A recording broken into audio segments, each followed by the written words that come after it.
तो यार टेम्परेचर कम करो, मैं ऐसे तो पढ़ा ही नहीं पाऊंगी। ठीक है कोई नहीं।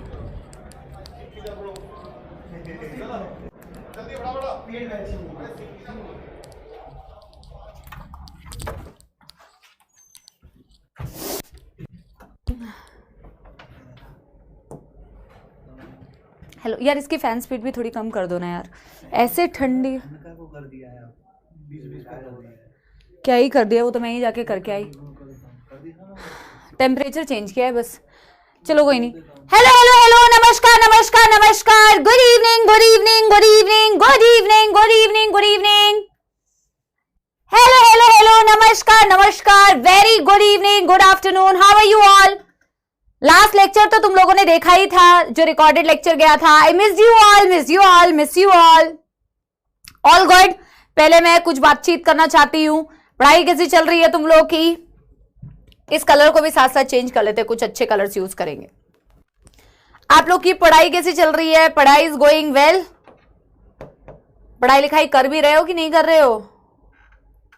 All going good? Yes. Backlog सारे क्लियर हुए तुम्हारे, या बैकलॉगों का बोझ अभी तक लेके चल रहे हो? मेरी आंखें बहुत जल रही है, पता नहीं ये लाइट्स में या क्या। I am good, I am good, how are you all. अच्छा, एक दो चीजें मुझे बतानी है, क्योंकि जब मैं तुम्हारे कमेंट्स रीड करती हूँ तो पता चलता है। जैसे तुम्हारा कोई आई थिंक आउटस्टैंडिंग बच्चा कह रहा है, आउटस्टैंडिंग, ये तो बहुत अच्छी बात है, पढ़ाई बहुत अच्छी चल रही है। कुछ लोग की अच्छी नहीं चल रही है। अरे डिप्रेशन बहुत बड़ा वर्ड है यार, ऐसे मत वर्ड यूज किया करो। Depression it's a big word, जिसका मतलब भी शायद बहुत सारे लोगों को नहीं पता होगा। हाँ, एक काम कर रहे हो, पढ़ाई कर रहे हो, जीवन कितना बड़ा है, कितनी सारी चीजें देखनी है। अभी से दुखी होने से कैसे चलेगा बच्चों। हाँ, अगर पढ़ाई बढ़िया चल रही है तब तो मुझे कोई टिप्स देने की कोई जरूरत नहीं है। आप जैसे पढ़ रहे हो बेटा वैसे पढ़ाई करते रहो, कोई दिक्कत नहीं है। और अगर पढ़ाई नहीं सही चल रही है तो उसको सही करने का तरीका बता सकती हूँ। अभी कौन सा महीना है? अभी जून का महीना है, जून जस्ट स्टार्ट हुआ है। मतलब तुम सोचो कि अभी तो क्लासेस बस स्टार्ट ही हुई है, ठीक है। आपने एक बहुत फेमस कोट सुना होगा, मैं लक्ष्य के बच्चों को भी यही बोल रही थी कि जब जागो तब सवेरा, है ना। तो जो इंसान जागा ही नहीं उसको बेटा मौत आने वाली है। जो जाग जाए टाइमली ना बेटा, तो कभी भी जागो, वहीं से शुरुआत कर सकते हो। अगर आपको लगता है आपने बैच लेट ज्वाइन किया, अगर आपको लगता है कि आपके बैकलॉग है, अगर आपको लग रहा है कि कुछ कंटेंट आपका रेगुलर वे में नहीं चला है, इट्स ओके। अगर बहुत ज्यादा बेटा जो छूट गया उसके बारे में सोचते रहोगे तो आगे आने वाला जो कंटेंट है वो भी छूटने लगेगा, ठीक है। तो पहला तो मेरा ये टिप है बेटा कि जो छूट जाता है या जो बैकलॉग हो गया है ना, उसको लेके टेंशन की जगह ना बेटा वर्क ऑन इट, है ना। उसके लिए कैसे उसको कवर कर सकते हो वो प्लानिंग करो तुम, इंस्टेड ऑफ उसके लिए ये सोचो कि अब मेरा क्या होगा। अभी तो बहुत कुछ हो सकता है बेटा, अभी बहुत कुछ हो सकता है, मैं जेन्युइनली बता रही हूं। कई लोग तो फिर पता है आपको, मैं एक बात बताऊं बेटा, अभी जो चीज बोल रहे हो कल को तुम अक्टूबर नवंबर आने पर भी अगर ये सेम बात बोलते हो तो बहुत ज्यादा दिक्कत वाली बात है, ठीक है। अगर तुम बेटा ना अक्टूबर नवंबर में आके भी, अक्टूबर ही बोले अक्टूबर, ठीक है, अक्टूबर नवंबर में भी आके इफ यू से द सेम थिंग ना, तो फिर बेटा एक बहुत ही शर्म वाली बात होगी कि यार मेरे को जून में ये चीज रियलाइज हो रही थी, मई एंड में जून में, कि मेरा बैकलॉग हो रहा है और तब मेरे पास कम बैकलॉग था और मैंने तब ये काम नहीं किया, और देखो नवंबर आ चुका है और नवंबर आते आते मैं सेम चीज सोच रही हूं या सेम चीज सोच रहा हूं। काश मैंने उस वक्त कर लिया होता। स्पेशली जब तुम बेटा लक्ष्य बैच में घुसने वाले होगे, अगर तुम लक्ष्य में भी आओगे तो उस टाइम पे तुम्हें ये रियलाइज होगा कि यार मेरी तो 11th बर्बाद हो गई। तो आप खुद सोच के देखो, अगर बैक ऑफ द माइंड में ये रियलाइजेशन रहती है ना बेटा कि यार मेरे को 11th खराब नहीं करनी है, मुझे उन स्टूडेंट्स की कैटेगरी में बिल्कुल नहीं आना है जो स्टूडेंट्स पूरा 11th खराब करके फिर 12th में घुसते हैं और फिर उनके पीछे एक बहुत बड़ा बोझ रहता है कि मेरी 11th खराब हो चुकी है, मुझे 11th में कुछ नहीं आता है। It's a very good time. पता है सबसे इंपॉर्टेंट होती है गलतियां रियलाइज करना, मिस्टेक्स रियलाइज करना या अपनी कमियों को रियलाइज करना, क्योंकि बेटा जो इंसान कमियां ही नहीं रियलाइज करेगा ना वो उसको ठीक ही नहीं कर सकता।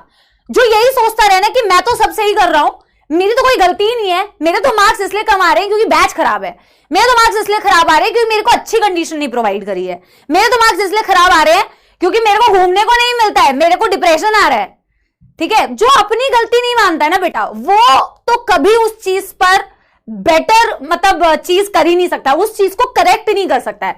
तो पहला काम तो ये है कि अपनी गलती रियलाइज करना। जब आप रियलाइज करोगे तो आप उसको ठीक कर सकते हो। आप अपनी गलती रियलाइज ही नहीं करोगे तो उसको ठीक कैसे करोगे? ये मैं अपने जीवन की भी बात बता रही हूं, मैं भी अपनी लाइफ में ये इंप्लीमेंट करती हूं। यार ऐसा थोड़ी होता है कि ऑल टाइम पॉजिटिव पॉजिटिव मैं ही सही हूं, मैं ही सही हूं। अरे भाई मेरे से भी गलती हो सकती है। जब मेरे को रियलाइज होगा ना तो मैं ज्यादा चीजें सीखूंगी, मैं ज्यादा चीजें लर्न करूंगी। और अभी अगर तुम्हारे से गलती होती है तो इट्स ओके, अभी गलती करना तो ठीक है यार। नीट टाइम तक आते आते ना कितनी सारी चीजें तुम्हारी इंप्रूव हो जाएगी। तो मैं आपको एक बहुत सच्ची बात बता रही हूं बेटा, आप देखना, आपको पता भी नहीं चला देखते देखते बैच कितना आगे बढ़ गया है। और ऐसे देखते देखते बेटा साल का एंड भी आ जाएगा। पर आप एक चीज हमेशा याद रखो कि यार मैम ने हमें जून के टाइम पे एक बात बताई थी, यार ठीक है ना, ज्यादा से ज्यादा क्या है, मैं क्या मान सकती हूँ कि तुम्हारा एक मंथ बर्बाद हो गया है, यही मान सकती हूँ। तो एक मंथ की जो बर्बादी होती है बेटा वो 11th पूरी बर्बादी से तो कहीं ज्यादा अच्छी है। अगर तुम पॉजिटिव साइड देखो इसका, तो एक मंथ की बर्बादी 11th की पूरी बर्बादी से तो बेटर है ना यार। तो यार 11th अगर तुम बर्बाद नहीं करना चाहते हो तो ये वक्त ये रियलाइज करो कि जो भी मेरा बैकलॉग है मैं साल के एंड तक आते आते उसको कवर कर सकती हूँ। चाहे मैं बहुत छोटे छोटे स्टेप्स लूं, चाहे मैं बहुत छोटे छोटे स्टेप्स लूं। मेरे को एक शेड्यूल बनाने का है, मेरा जूलॉजी में ये छूटा हुआ है, मेरे केमिस्ट्री में ये छूटा है, मेरे फिजिक्स में ये छूटा हुआ है, और मैं इसको साल के एंड तक कंप्लीट करूंगी। और साथ में मैं एक चीज मेक श्योर करूंगी कि यार मेरे जो लाइव लेक्चर्स है ना वो नहीं छूटने चाहिए, ठीक है? यस, सुनो मेरी बात, यस एवरीबॉडी, तो मेरी बात सुनो। तो मैं एक चीज क्या बोल रही हूं, हाँ तो मैं एक चीज क्या बोल रही हूं यार, मेरी बात समझ रहे हो? बेटा स्पैमिंग नहीं, बेटा स्पैमिंग नहीं। देखो मैम तुमसे प्यार करती है, फिर तुम मैम को ही ऐसे स्पैमिंग करने लगोगे और बात नहीं सुनोगे तो फिर कैसे चलेगा, है ना? तो यार क्या बात बोली मैंने आपको कि शेड्यूल बनाओ और शेड्यूल को फॉलो करना स्टार्ट करो बच्चों, ठीक है? और इट्स ओके बेटा, बड़ी गलतियों से ज्यादा अच्छा है कि छोटी गलती जब होगी ना उसको रियलाइज करो और उसको रियलाइज करके बेटा उसको करना, ठीक है? आप मेरी बात मानते हो ये बात कि आप आज से ट्राई करोगे? आपका जो छूट गया है बेटा उसके लिए रोना नहीं है, ठीक है? आपको बिल्कुल नहीं रोना है और आपको अपने आप से प्रॉमिस करना है कि यार हम वो स्टूडेंट्स की कैटेगरी में बिल्कुल नहीं आएंगे जो 11th खत्म करने के बाद वीडियो देखते हैं कि what to do if your 11th is बर्बाद। Don't be in that category. हम उस कैटेगरी के स्टूडेंट्स नहीं बनेंगे। क्या हुआ ज्यादा से ज्यादा, मेरा एनिमल किंगडम छूट गया होगा, मेरे ब्रीदिंग चैप्टर छूट गया होगा, यही हुआ होगा ना ज्यादा से ज्यादा। फिर भी मैं मानती हूं जीरो तो नहीं होगा तुम्हारा, यही है ज्यादा से ज्यादा। यार मैं अपने आप से प्रॉमिस करती हूं कि आज से जो मैं शुरू करूंगी ना उसे मैं बैकलॉग नहीं बनने दूंगी। और ये 2 चैप्टर्स छूटे हैं ना और मेरे बाकी चैप्टर्स सब्जेक्ट्स के भी कुछ कुछ छूटे होंगे, उसको मैं धीरे धीरे फॉलो कर लूंगी, बट आज से मैं सिंसियर बनूंगी, ठीक है ना? समझ आ गई बात बच्चों? यस एवरीबॉडी, चलो बहुत बहुत बहुत ही जबरदस्त, बहुत ही बढ़िया, बहुत ही बढ़िया, ठीक है? अभी सुनो मेरी बात, काफी ज्ञान की बात। एक तो तुम्हारी पिछली क्लास ढंग से हुई नहीं थी, उसको तो मैं क्लास ही नहीं मानती, ठीक है? तो आज हम सबसे पहले पिछली क्लास का रिवीजन करेंगे जैसा मैंने प्रॉमिस किया था। तो जो वादा किया तो निभाना पड़ेगा, रोके अर्जुना चाहे रोके कोई भी, मुझको रिवीजन कराना पड़ेगा, ठीक है? तो मैं पिछली क्लास का रिवीजन कराऊंगी। जो हमने एक्सचेंज ऑफ गैसेस पढ़े थे मैं उसको रिवाइज कराऊंगी। पहले एनसीईआरटी की जो रीडिंग बची हुई है बच्चों वो मैं रिवाइज कराऊंगी। और आज हम ट्रांसपोर्ट ऑफ गैसेस स्टार्ट करेंगे। हालांकि कंसेप्चुअल टॉपिक है, पूरा तो नहीं कंप्लीट होगा, ऑब्वियस सी बात है, पर हमें कोई रैट रेस में जाना भी नहीं है, हमें भागने में कोई मतलब दिलचस्पी नहीं है, हम भगा भगा के करें, इट्स ओके।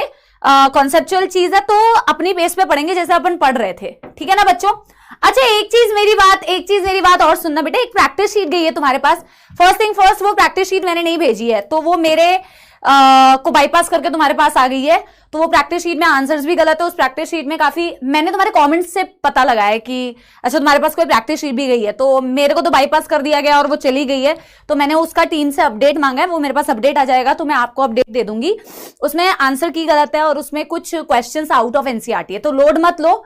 अगर तुमने सॉल्व किया है तो कोई बात नहीं, उसका क्या करेक्शन होने वाला है और क्या करने वाला है वो मैं आपको अपडेट दिलवा दूंगी टीम की तरफ से, ठीक है ना? चलो चलो कोई नहीं। अब हम सबसे पहले बेटा पिछली क्लास का रिवाइज करेंगे जिसमें हमने एक्सचेंज ऑफ गैसेस पढ़े। हाँ मैंने तुम्हारे ही कमेंट्स पढ़े थे कि मैम उसमें आंसर्स गलत है, मैम उसमें आउट ऑफ एनसीईआरटी कुछ क्वेश्चंस है, ठीक है? तो लोड मत लो, कोई दिक्कत नहीं है। पहले हम बेटा पिछली क्लास का रिवाइज करें तो मेरे को बताएंगे सारे बच्चे how is the josh in the chat box to start with. Today's revision, today samapti express. तो बच्चों बिल्कुल कॉन्सेंट्रेशन से जो हमने लास्ट क्लास अपने रिकॉर्डेड सेशन देखा है, मेरे को एक बार ये आंसर्स देते जाना, ठीक है? यस, आप मेरे को एक बार ये आंसर देते जाना। एक प्रैक्टिस शीट गई होगी, अब तुम बेटा उसी को लेके स्पैम करने लग जाओगे, मैम कौन सी प्रैक्टिस शीट, कौन? अरे छड्डो यार, छड्डो, ठीक है? अभी सुनो मेरी बात बच्चों, हमने क्या पढ़ा था लास्ट क्लास में? Exchange of gases. और मैंने एक चीज कही थी आपसे, आप मुझे कमेंट्स में आंसर दे सकते हो क्योंकि नोट्स तो बनाए हुए हैं ना तुमने, तो तुम्हारा सिर्फ कॉन्सेप्ट रिवाइज होना है। बहुत शानदार बच्चों, बहुत ही बढ़िया, बहुत ही बढ़िया। बेटा मेरे को एक बात बताओ, CO2 का पार्शियल प्रेशर बॉडी के अंदर सिर्फ 2 ही पार्शियल प्रेशर था, या तो 40 या तो 45 mmHg, हाँ कि ना? Right. In the same way oxygen का पार्शियल प्रेशर बहुत ज्यादा वेरी नहीं कर रहा था, या तो 159 आपने देखा होगा, नहीं एटमॉस्फेयर नहीं, बॉडी के अंदर 104 देखा होगा, या 95 देखा होगा, या 40 देखा होगा। ऑक्सीजन का पार्शियल प्रेशर इतना ही वेरी कर रहा था। CO2 का शानदार, बेटा कमेंट्स में आप भर के आंसर दे सकते हो क्योंकि अभी रिवीजन चल रहा है। अच्छा एक चीज मैम हमें और पता है कि एयर हमेशा एक्सचेंज होती है from a region of high partial pressure to a region of low partial pressure, ये बात हमें पता है। Ma'am air high to low जाएगी, हाई टू लो जाएगी, तो अगर मुझे बेसिक ये पता है ना कि एयर कहां से कहां जानी चाहिए, लंग से ब्लड में आनी चाहिए, ऑक्सीजन लंग से ब्लड में मिक्स होना चाहिए, या CO2 ब्लड से लंग्स में मिक्स होनी चाहिए, अगर वो कॉन्सेप्ट मुझे पता है तो मैं पार्शियल प्रेशर का अंदाजा लगा सकती हूं, राइट? सबसे पहला जो एक्सचेंज बेटा हमने पढ़ा था, वो हमने पढ़ा था आपकी लंग्स में जो एल्वियोलाई थी, ठीक है, उसमें, और इसके पास वाली जो कैपिलरी थी इसमें, इसके पास वाली कैपिलरी थी मैम पल्मोनरी कैपिलरी। एक कॉन्सेप्ट मैंने आपको और बताया था जो आप आगे आने वाले चैप्टर में पढ़ने वाले हैं, वो मैंने आपको बताया था आर्टरीज और वेन्स का कॉन्सेप्ट। मैंने आपसे एक बेसिक बात शेयर करी थी बच्चों कि आर्टरी का मतलब अवे फ्रॉम हार्ट, वेन्स का मतलब टुवर्ड्स द हार्ट, ये मैंने आपको बताया था पिछली क्लास में, मैंने एक अलग से स्लाइड बनाई थी। ए मतलब अवे फ्रॉम हार्ट। और एक चीज मैंने और आपको बताई थी, आर्टरीज बेटा हमेशा ब्रांच करती है तो ऐसे करके कैपिलरी नेटवर्क बनाती है, और कैपिलरीज आगे जाके मर्ज करती है तो वेन्स बनाती है, राइट? ये मैंने आपको पढ़ाया है। Arteries branches to form capillary, capillary merges to form vein. Air का एक्सचेंज कभी बेटा आर्टरी से या कभी बेटा वेन से नहीं होता। एयर का एक्सचेंज बेटा कहां से होता है मैम? कैपिलरी से होता है। कारण है उसका मैम कैपिलरी से एक्सचेंज होने का कि यार कैपिलरी बहुत पतली होती है, फाइन होती है, उसकी वॉल थिन होती है, इसलिए वहां से इजी एक्सचेंज हो जाता है, राइट बच्चा पार्टी? तो मैंने आपको एक हार्ट का भी एक स्क्वायर बना के एक डायग्राम समझाया था, वो मैं वापस से भी आपको समझाऊंगी। फिलहाल यहाँ पे मेरे को क्या समझना है बच्चों? शानदार, बहुत ही शानदार बेटा, शाबाश, very good, very very nice बेटा, आंसर्स बहुत बढ़िया आ रहे हैं। ये बेटा मैंने आपसे कहा था ये पल्मोनरी आर्टरी है। बच्चों मुझे कॉमेंट्स में बताओ इसे पल्मोनरी क्यों बोला? पल्मोनरी आर्टरी ब्रांच करती है तो पल्मोनरी कैपिलरी बनाती है, और कैपिलरी से आगे जाके बेटा क्या बनता है? Pulmonary vein. तो पहला सवाल मेरा आप लोगों से ये कि पल्मोनरी वर्ड क्यों यूज किया? क्योंकि ये किससे एसोसिएटेड है? ये आपके लंग से एसोसिएटेड है, इसलिए आप पल्मोनरी वर्ड यूज कर रहे हैं।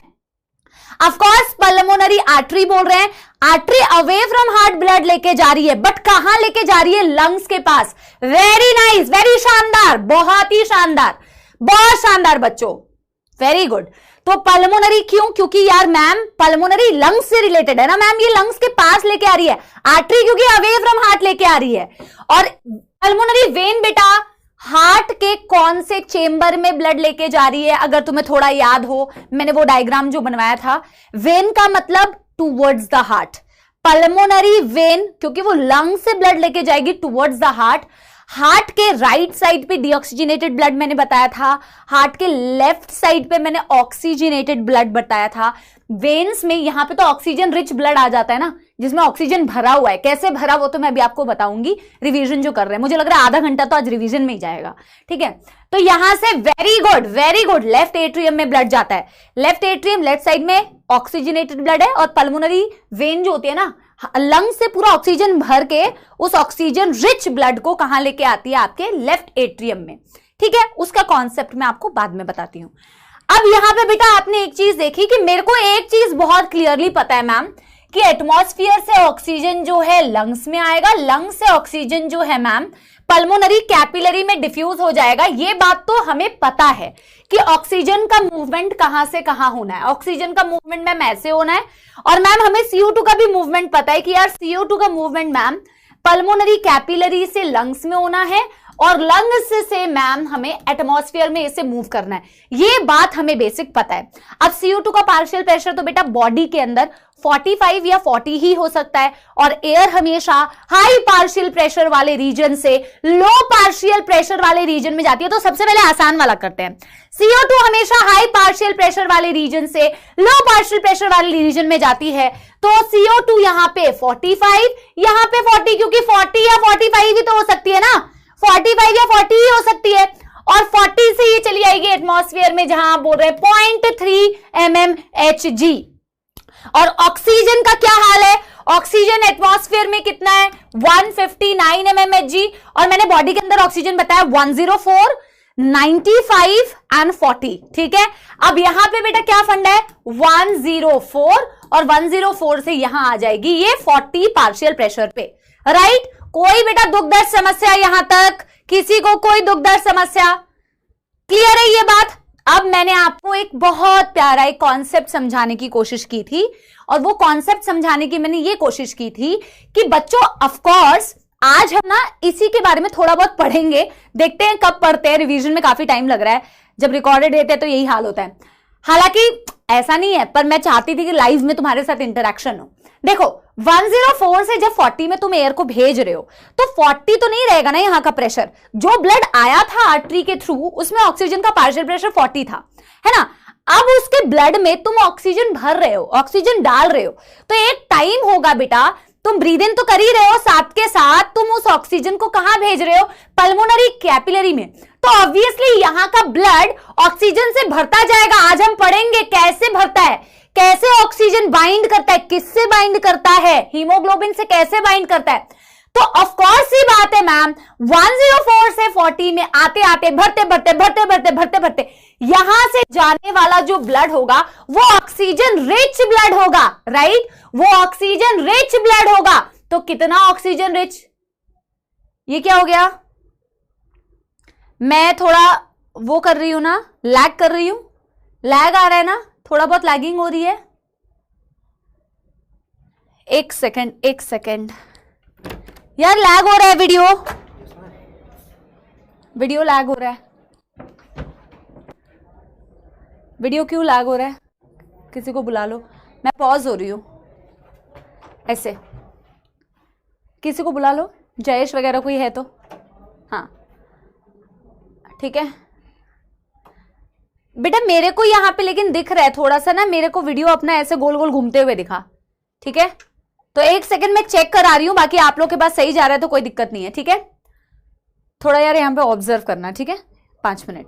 तो बेटा क्या यहां से जब तुमने ऑक्सीजन, ये देखो पॉज हुआ ना, अच्छा, यहां से जब तुम 104 से 40 में ऑक्सीजन को इस तरीके से डिफ्यूज कर रहे हो, हाँ कोई बात नहीं, अभी 5 मिनट ऑब्जर्व कर लेना, ठीक है। तो बेटा यहां से जो ऑक्सीजन रिच ब्लड जाएगा, इसमें ऑक्सीजन का पार्शियल प्रेशर कितना हो गया? 95 mmHg, राइट, 95 mmHg है ना। और जब तुम बेटा यहां से CO2 को वापस से एल्वियोलाई में भेजते हो, तो ऑफ कोर्स जो पहले ब्लड यहां पल्मोनरी आर्टरी से आ रहा था जिसमें 45 पार्शियल प्रेशर था, अब 45 से जब तुम 40 दे दोगे तो बेटा 45 से प्रेशर कम हो जाएगा ना, क्योंकि तुम CO2 अपोजिट डायरेक्शन में डिफ्यूज कर रहे हो, राइट। तो यहां से जो CO2, यहां से जो ब्लड जाएगा उसमें CO2 का प्रेशर डेफिनेटली 45 नहीं होगा, तो 45 नहीं होगा तो कम ही होगा ना, क्योंकि 45 से तुम ऊपर की तरफ भेज चुके हो। कितना कम हो सकता है? 45 से 40 हो सकता है। इसमें बेटा कोई कॉन्सेप्ट में मौत आ रही है? सिंपल सी बात है, आसान सी बात है। तो यहां का प्रेशर याद रखने में तो कोई दिक्कत वाली बात नहीं है ना। ये जो ब्लड जा रहा है ना बेटा, ये ऑक्सीजनेटेड ब्लड है, ये एक्चुअल में ऑक्सीजनेटेड ब्लड होता है। इसके बारे में डिटेल में तुम बॉडी फ्लूइड्स इन सर्कुलेशन में पढ़ोगे। और ये जो बेटा यहां पे ब्लड आया ना, ये डीऑक्सीजनेटेड ब्लड होता है। ये डीऑक्सीजनेटेड ब्लड होता है। ऐसा बिल्कुल नहीं होता बेटा, डीऑक्सीजनेटेड का मतलब उसमें CO2 भरा हुआ है और ऑक्सीजनेटेड ब्लड सिर्फ उसमें ऑक्सीजन भरा हुआ है, नहीं। देयर इज अ कंपैरिजन कि ऑक्सीजनेटेड ब्लड मतलब वहां ऑक्सीजन का पार्शियल प्रेशर ज्यादा होगा और डीऑक्सीजनेटेड ब्लड का मतलब है वहां CO2 का पार्शियल प्रेशर ज्यादा होता है। बस इतना डिफरेंस है ऑक्सीजनेटेड और CO2 डीऑक्सीजनेटेड। ऐसा नहीं है कि एक में सिर्फ ऑक्सीजन है एक में सिर्फ CO2 है। बात समझ आ रही है एवरीबॉडी? यस? यार ये पीछे क्यों कर दिया, ये आगे कर दो ना। हाँ, तो अब बेटा मैं क्या बता रही हूं, अब मैं दूसरा एक्सचेंज बता रही हूं जो हार्ट से रिलेटेड था, जो हार्ट से रिलेटेड था। तो मेरे को हार्ट के चेंबर्स एक बारी बेटा रिवाइज करवाओ। हार्ट में तुम्हारे पास बेटा 4 चेंबर्स होते हैं, left side of the heart and right side of the heart आपके पास 2 एट्रिया होते हैं और 2 वेंट्रिकल होते हैं, 2 एट्रिया और 2 वेंट्रिकल। तो यहां पे बेटा इस वाले एट्रियम को क्या बोलते हैं, राइट एट्रियम, इस साइड वाले एट्रियम को बोलते हैं लेफ्ट एट्रियम। बॉडी में ऑब्जर्व करोगे तो ऑफकोर्स इस साइड लेफ्ट है इस साइड राइट है, और ये क्या हो जाएगा बेटा राइट वेंट्रिकल, ये क्या हो जाएगा लेफ्ट वेंट्रिकल। तो right side of the heart has deoxygenated blood and left side of the heart has oxygenated blood. ऐसा ही पढ़ा। Artery away from heart blood लेके जाती है ma'am, when towards the heart blood लेके आती है, ठीक है। अच्छा, यहां पे मैं बनाती हूं लंग्स, जिसके बारे में तुम ऑलरेडी पढ़ चुके हो, ठीक है। लंग्स से कैसे करके एक्सचेंज होता है। तो राइट साइड में एट्रिया में जो डीऑक्सीजनेटेड ब्लड है वो राइट एट्रियम, एट्रिया से वेंट्रिकल में ब्लड हमेशा मूव करता है। तो एट्रियम से right ventricle deoxygenated blood move किया और राइट वेंट्रिकल से वही डीऑक्सीजनेटेड ब्लड, राइट वेंट्रिकल से वही डीऑक्सीजनेटेड ब्लड ऑक्सीजनेशन के लिए, अपने में ऑक्सीजन भरने के लिए हेल्प लेने जाता है। किसकी? लंग्स की। वो कहता है लंग्स भैया प्लीज मेरी हेल्प कर दो। तो यहां से सारा डीऑक्सीजनेटेड ब्लड राइट वेंट्रिकल से बच्चों कहां गया? राइट वेंट्रिकल से गया लंग्स के पास, क्या मांगने? ऑक्सीजन की हेल्प मांगने। कौन लेके गया? Pulmonary artery, pulmonary artery. और यहां पे पल्मोनरी कैपिलरी, जो तुम पढ़ चुके हो यहां का एक्सचेंज। और यहां पे बेटा लंग्स उसकी हेल्प कर देता है, लंग्स उस ब्लड में ऑक्सीजन भर देता है। लंग्स उस ब्लड में जब ऑक्सीजन भर जाता है तो भाई ये कैपिलरी आगे जाके क्या बना रही? Pulmonary vein. तो पल्मोनरी वेन खुशी खुशी उस ऑक्सीजन रिच ब्लड को, खुशी खुशी उस ऑक्सीजन रिच ब्लड को, उस ऑक्सीजनेटेड ब्लड को कहां लेके चली आती है? लेफ्ट एट्रियम में लेके जाती है और कहती है देखो मैं आ गया, मैं ऑक्सीजन रिच ब्लड लेके आ गया। क्योंकि यहां पे ऑक्सीजन का पार्शियल प्रेशर 95 हो चुका होता है, CO2 का पार्शियल प्रेशर 40 हो चुका होता है। भाई तुमने ऑक्सीजन भरा क्यों? तुमने ऑक्सीजन भरा ही क्यों? इसको चेक कराना, या तो बच्चे स्पैम कर रहे हैं और या तो एक्चुअल में हो रहा है। ऑक्सीजन तुमने भरा क्यों बच्चों? ऑक्सीजन तुमने टिश्यूज के लिए भरा भाई। तुमने इसलिए ही तो भरा ना कि भाई तुम जो काम कर रहे हो, तुम जो एक्टिविटी कर रहे हो, उसके लिए तुम्हारे सेल्स को ऑक्सीजन चाहिए, है ना। तो ऑक्सीजन अगर चाहिए तो ऑफ कोर्स सी बात है भैया कि तुम ऑक्सीजन कहीं से तो लेके आओगे। तो अल्टीमेटली तुमने ये जो सांस लिया, ऑक्सीजन भरा, इस ऑक्सीजन रिच ब्लड को तुम टिश्यूज के पास लेके जाओगे बच्चों, राइट टिश्यूज के पास लेके जाओगे। तो होता यूं है कि यार पल्मोनरी वेन से तुम लेफ्ट एट्रियम में इस ऑक्सीजनेटेड ब्लड को भेज रहे हो, लेफ्ट एट्रियम से लेफ्ट वेंट्रिकल को ऑक्सीजनेटेड ब्लड भेज दे रहे हो। अब मेरे को एक बात बताओ, मैंने पिछली क्लास में तुम्हें एक चीज समझाई थी कि वो ब्लड वेजल, जो ब्लड वेजल पूरी बॉडी को ऑक्सीजनेटेड ब्लड सप्लाई करती है, उसका नाम क्या है? हालांकि लाइफ प्रोसेसेस में तुम्हें पढ़ना होना चाहिए था, बट फिर भी मैंने तुम्हें बेसिक्स बेटा पिछली क्लास में बताए थे। मेरे को एक बात बताओ, विच ब्लड वेजल, हालांकि बेटा देखो एक्चुअली में क्या है ना बेटा, फिजियोलॉजी है और ये रिलेटेड होती है। तुम्हें हार्ट की बेसिक नॉलेज नहीं होगी तो ये नहीं समझ में आएगा, इसकी बेसिक नॉलेज नहीं होगी तो आगे कुछ चैप्टर समझ में नहीं आएगा। तो एवरीथिंग इज रिलेटेड, जिसकी वजह से मैंने तुम्हें थोड़े बेसिक्स बताए थे। Very good. आयोटा, आयोटा वो ब्लड वेजल होती है जो पूरी बॉडी को ऑक्सीजनेटेड ब्लड सप्लाई करती है। तो ऑफ कोर्स हार्ट ही बेटा पंप कर करके ऑक्सीजनेटेड ब्लड सप्लाई करेगा ना, हार्ट ही तो मेन ऑर्गन है जो पूरी बॉडी को सप्लाई कर रहा है। तो यार हार्ट के लेफ्ट वेंट्रिकल तक तो तुम बेटा ब्लड ले आए, अब लेफ्ट वेंट्रिकल से आयोटा निकलती है जो पूरी बॉडी को सप्लाई करती है ऑक्सीजनेटेड ब्लड। बट एनसीईआरटी में इस पर्टिकुलर पॉइंट पे उन्होंने आयोटा, अब ऐसा तो नहीं है बेटा कि आयोटा एक ही ब्रांच है, तुम्हारी बॉडी में इतने सारे सेल्स है, इतने सारे टिश्यू है, आयोटा थोड़ी बेटा हर जगह पहुंच जाएगी। एक पेड़ की मेन टहनी की तरह है आयोटा, एक पेड़ की मेन टहनी की तरह है बेटा आयोटा। जिस टहनी के बहुत सारे ब्रांचेस है ना, उसको मदद चाहिए होगी। आयोटा थोड़ी बेटा हर जगह आयोटा से थोड़ी चला जाएगा। आयोटा की ब्रांच होगी जो छोटी छोटी पेड़ की जैसे शाखाएं होती है, वैसे ही आयोटा की कई सारी शाखाएं हैं, कई सारी ब्रांचेस हैं, जिसे तुम आर्टरी बोलते हो। कोई आर्टरी लिवर लेके जा रही है, कोई आर्टरी बेटा लंग्स लेके जा रही है, कोई आर्टरी किडनी लेके जा रही है, कोई आर्टरी ब्रेन में लेके जा रही है ब्लड। तो आयोटा की अलग अलग ब्रांचेस है। मैंने तो तुम्हें हर पर्टिकुलर ऑर्गन की ब्रांचेस ही बताई है, मैंने ओवरऑल कहा है कि यार टिश्यू के पास अगर ब्लड लेके जाते हो तो उस आयोटा की ब्रांच को सिस्टमिक आर्टरी बोल दो, सिस्टमिक टिश्यू से रिलेटेड होता है। तो आपने क्या बोला कि यार मैम लेफ्ट वेंट्रिकल से जो ब्लड वेसल ऑक्सीजनेटेड ब्लड को टिश्यूज के पास लेके जाएगी, उसका पर्टिकुलर नाम नहीं बोल रहे, पर इसको हम क्या बोल रहे हैं, सिस्टमिक आर्टरी। उसको हम क्या बोल रहे हैं, सिस्टमिक आर्टरी। सिस्टमिक आर्टरी में बेटा ऑफ कोर्स ऑक्सीजन का पार्शियल प्रेशर और CO2 का पार्शियल प्रेशर वही रहेगा, अभी तो कोई चेंज नहीं होगा। यहां पे ऑक्सीजन का पार्शियल प्रेशर कितना हो गया 95, CO2 का पार्शियल प्रेशर कितना हो गया बच्चों 40 mmHg। और यहां से तुम बेटा इस ऑक्सीजन रिच ब्लड को, अल्टीमेटली जो तुम्हारा गोल था, तुमने ऑक्सीजन रिच ब्लड बनाया क्यों था, ताकि तुम टिश्यू को दे पाओ। अल्टीमेटली ये टिश्यू को दोगे। अब टिश्यू को कैसे दोगे जरा समझना। यहां ऑफ कोर्स यहां तुम्हें एक बात समझ में आती है कि मैम ऑक्सीजन यहां से यहां मूव करेगा और CO2 मैम यहां से यहां मूव करेगा। तो ऑब्वियस ही बात है, यहां CO2 का प्रेशर 40 है, तुम्हें दिख रहा है, तो यहां पे CO2 का पार्शियल प्रेशर कितना होना चाहिए, या तो 40 है या तो 45 है, या तो 40 है या तो 45 है। तो 45 से 40 में ही तो CO2 जाएगा ना बच्चा वाड़ी, यस। और यहां ऑक्सीजन का प्रेशर 95 है, तो 95 से अगर यहां आ रहा है तो बॉडी में ऑक्सीजन का पार्शियल प्रेशर कम में कितना था 40, तो बस 40 हो गया, यहां 40 हो गया, यहां बिल्कुल as simple as that, right, as simple as that, right. अब बेटा देखो यहां से मैं क्या कर रही हूं ना, यहां से मैं सिस्टमिक कैपिलरी थी और सिस्टमिक कैपिलरी से यहां बनती है सिस्टमिक वेन, जो अल्टीमेटली बेटा वीना केवा के बारे में आगे पढ़ोगे बॉडी फ्लूइड्स एंड सर्कुलेशन में, जो वीना केवा से जुड़ती है। वीना केवा जैसे आयोटा है ना, आयोटा की ब्रांच आर्टरी होती है, वैसे वीना केवा होता है जिनसे वेन्स जाके जुड़ती है। बट मैं उतनी डिटेल में अभी जा नहीं रही हूं क्योंकि तुम इसके बारे में बॉडी फ्लूइड्स में पढ़ोगे, ठीक है। अभी सिंपली याद रखो, सिस्टमिक आर्टरी है ये, सिस्टमिक कैपिलरी है, सिस्टमिक वेन है ये, वेन मतलब टुवर्ड्स द हार्ट। तो सिस्टमिक वेन में बेटा, सिस्टमिक वेन में बेटा ऑक्सीजन का पार्शियल प्रेशर और CO2 का पार्शियल प्रेशर क्या होगा, जरा ध्यान दो, जरा ध्यान दो बच्चों, यस।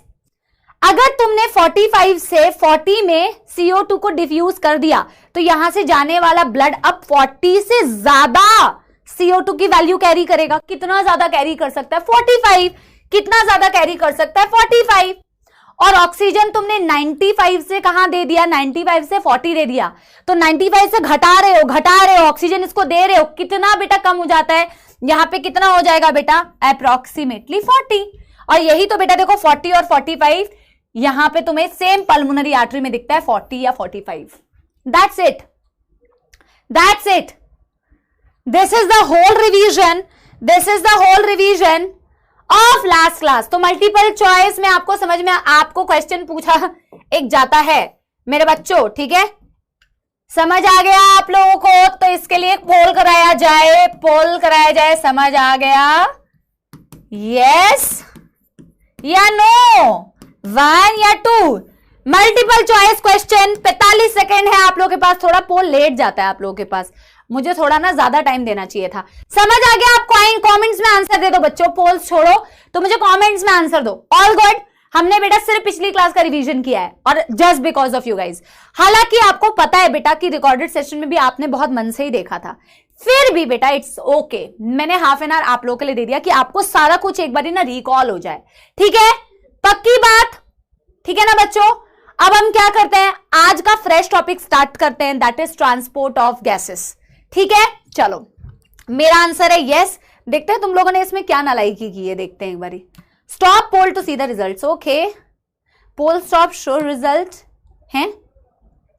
ओ ये CD भी कौन आंसर दे रहा है भाई, CD गौरी अरिहान, अच्छा ठीक है, 8% जनता कह रही है नहीं समझ आया, तो बेटा कोई बात नहीं, पढ़ाई करोगे तो समझ आ जाएगा बेटा, और क्या कह सकते हैं, ठीक है। तो एनसीईआरटी की रीडिंग एक बार फटाफट से कर देती हूं बेटा, ताकि तुम्हें सेटिस्फेक्शन रहे। ये वाली चीज नहीं, ये वाली चीज आप खुद से रीड कर लो। रीड तो आप खुद से कर सकते हो बेटा, मैंने आधे घंटे रिवाइज करा है। ये वाला वही डायग्राम है बच्चों, ठीक है, ये वही डायग्राम है। देखो, inspired air, inhaled air and this is the exhaled air. Alveoli में ऑक्सीजन का पार्शियल प्रेशर 104 और CO2 का पार्शियल प्रेशर 40। तो यहां पे पल्मोनरी आर्टरी है, यहां पल्मोनरी वेन है। ब्लू और रेड दिखाने का मतलब है deoxygenated blood and oxygenated blood. Ma'am गलती से नो पर क्लिक हो गया, अरे छोड़ो कोई बात नहीं बेटा, छोड़ो, इट्स ओके, उससे कोई फर्क नहीं पड़ता है। पोल बहुत जल्दी आ गया ना, हाँ वो मुझे पता है बेटा, वो चैट ना थोड़ी ऊपर नीचे चलती है। हाँ 104 से तुम यहां डिफ्यूज करते हो 40 में और 45 से यहां डिफ्यूज करते हो 40 में। पल्मोनरी वेन से ऑक्सीजनेटेड ब्लड आता है लेफ्ट एट्रियम में, लेफ्ट एट्रियम से जाता है लेफ्ट वेंट्रिकल में, लेफ्ट वेंट्रिकल से ये जो ब्लड वेसल निकलती है इसे आयोटा बोलते हैं। आयोटा की ब्रांच है सिस्टमिक आर्टरी, जिसमें ये डिफ्यूज होने के बाद जो प्रेशर दिखता है वो दिख रहा है 95 एंड 40। ये सिस्टमिक आर्टरी आगे जाके बनाती है सिस्टमिक कैपिलरी। 95 से चला जाता है ऑक्सीजन 40 में, CO2 45 से चला आता है 40 में। ये हो गई सिस्टमिक कैपिलरी। सिस्टमिक कैपिलरी से बनता है सिस्टमिक वेन। तो जब तुम यहां 45 से 40 डिफ्यूज कर देते हो और 95 से 40 डिफ्यूज करते हो, तो यहां से जाने वाले ब्लड में अब ऑक्सीजन का पार्शियल प्रेशर 40 दिख रहा है और यहां CO2 का पार्शियल प्रेशर 45 दिख रहा है। सिंपल, बिल्कुल सिंपल, ठीक है। अब बेटा सिंपल तो हो गया। अब हम जो आज का टॉपिक पढ़ने वाले हैं that is transport of gases. और ट्रांसपोर्ट ऑफ गैसेस में भी ना एक्चुअल में शुरुआत बहुत सिंपल है, एक्चुअल में है ही सिंपल। मैं ना तुम्हें फालतू में ह्यूमन साइकोलॉजी होती है, पहले बोल दो ना, पहले से बोल दो डिफिकल्ट है तो लगता है डिफिकल्ट है, हालांकि ये डिफिकल्ट नहीं है। लेकिन एक ग्राफ आता है ना, और बायो वालों को जब भी ग्राफ दिखता है बायो में तो मौत आती है। बट बेटा सिंपल है, इजी है, तो पहले से खुद से बेटा वो नहीं करनी है, ठीक है, कोई कॉन्टेम्पलेशन नहीं करनी। क्या बोलते हैं अंग्रेजी में, कुछ एक वर्ड होता है, ठीक है। हाँ, तो ट्रांसपोर्ट ऑफ गैसेस पढ़ना है। अब मैं आपसे बस एक रिक्वेस्ट चाहती हूँ बच्चों, ये एक टॉपिक है जो थोड़ा विद टाइम ज्यादा रिलेट बेटर और कर पाओगे, ठीक है, क्योंकि ट्रांसपोर्ट ऑफ गैसेस में आपको ऑक्सीजन और CO2 का ट्रांसपोर्ट पढ़ना है। तो बिल्कुल पेशेंस के साथ में मजेदार तरीके से बेटा आप सुनेंगे। सबसे पहले हम किसका ट्रांसपोर्ट पढ़ेंगे, ट्रांसपोर्ट ऑफ ऑक्सीजन। मैम पढ़ लिया है, सिंपल है, चलो ये तो बहुत बढ़िया है, ठीक है, पढ़ लिया है तो फिर तो क्या ही कहने। अब हम सबसे पहले बेटा ट्रांसपोर्ट ऑफ गैसेस में नंबर 1 किसका ट्रांसपोर्ट पढ़ेंगे, ट्रांसपोर्ट ऑफ ऑक्सीजन।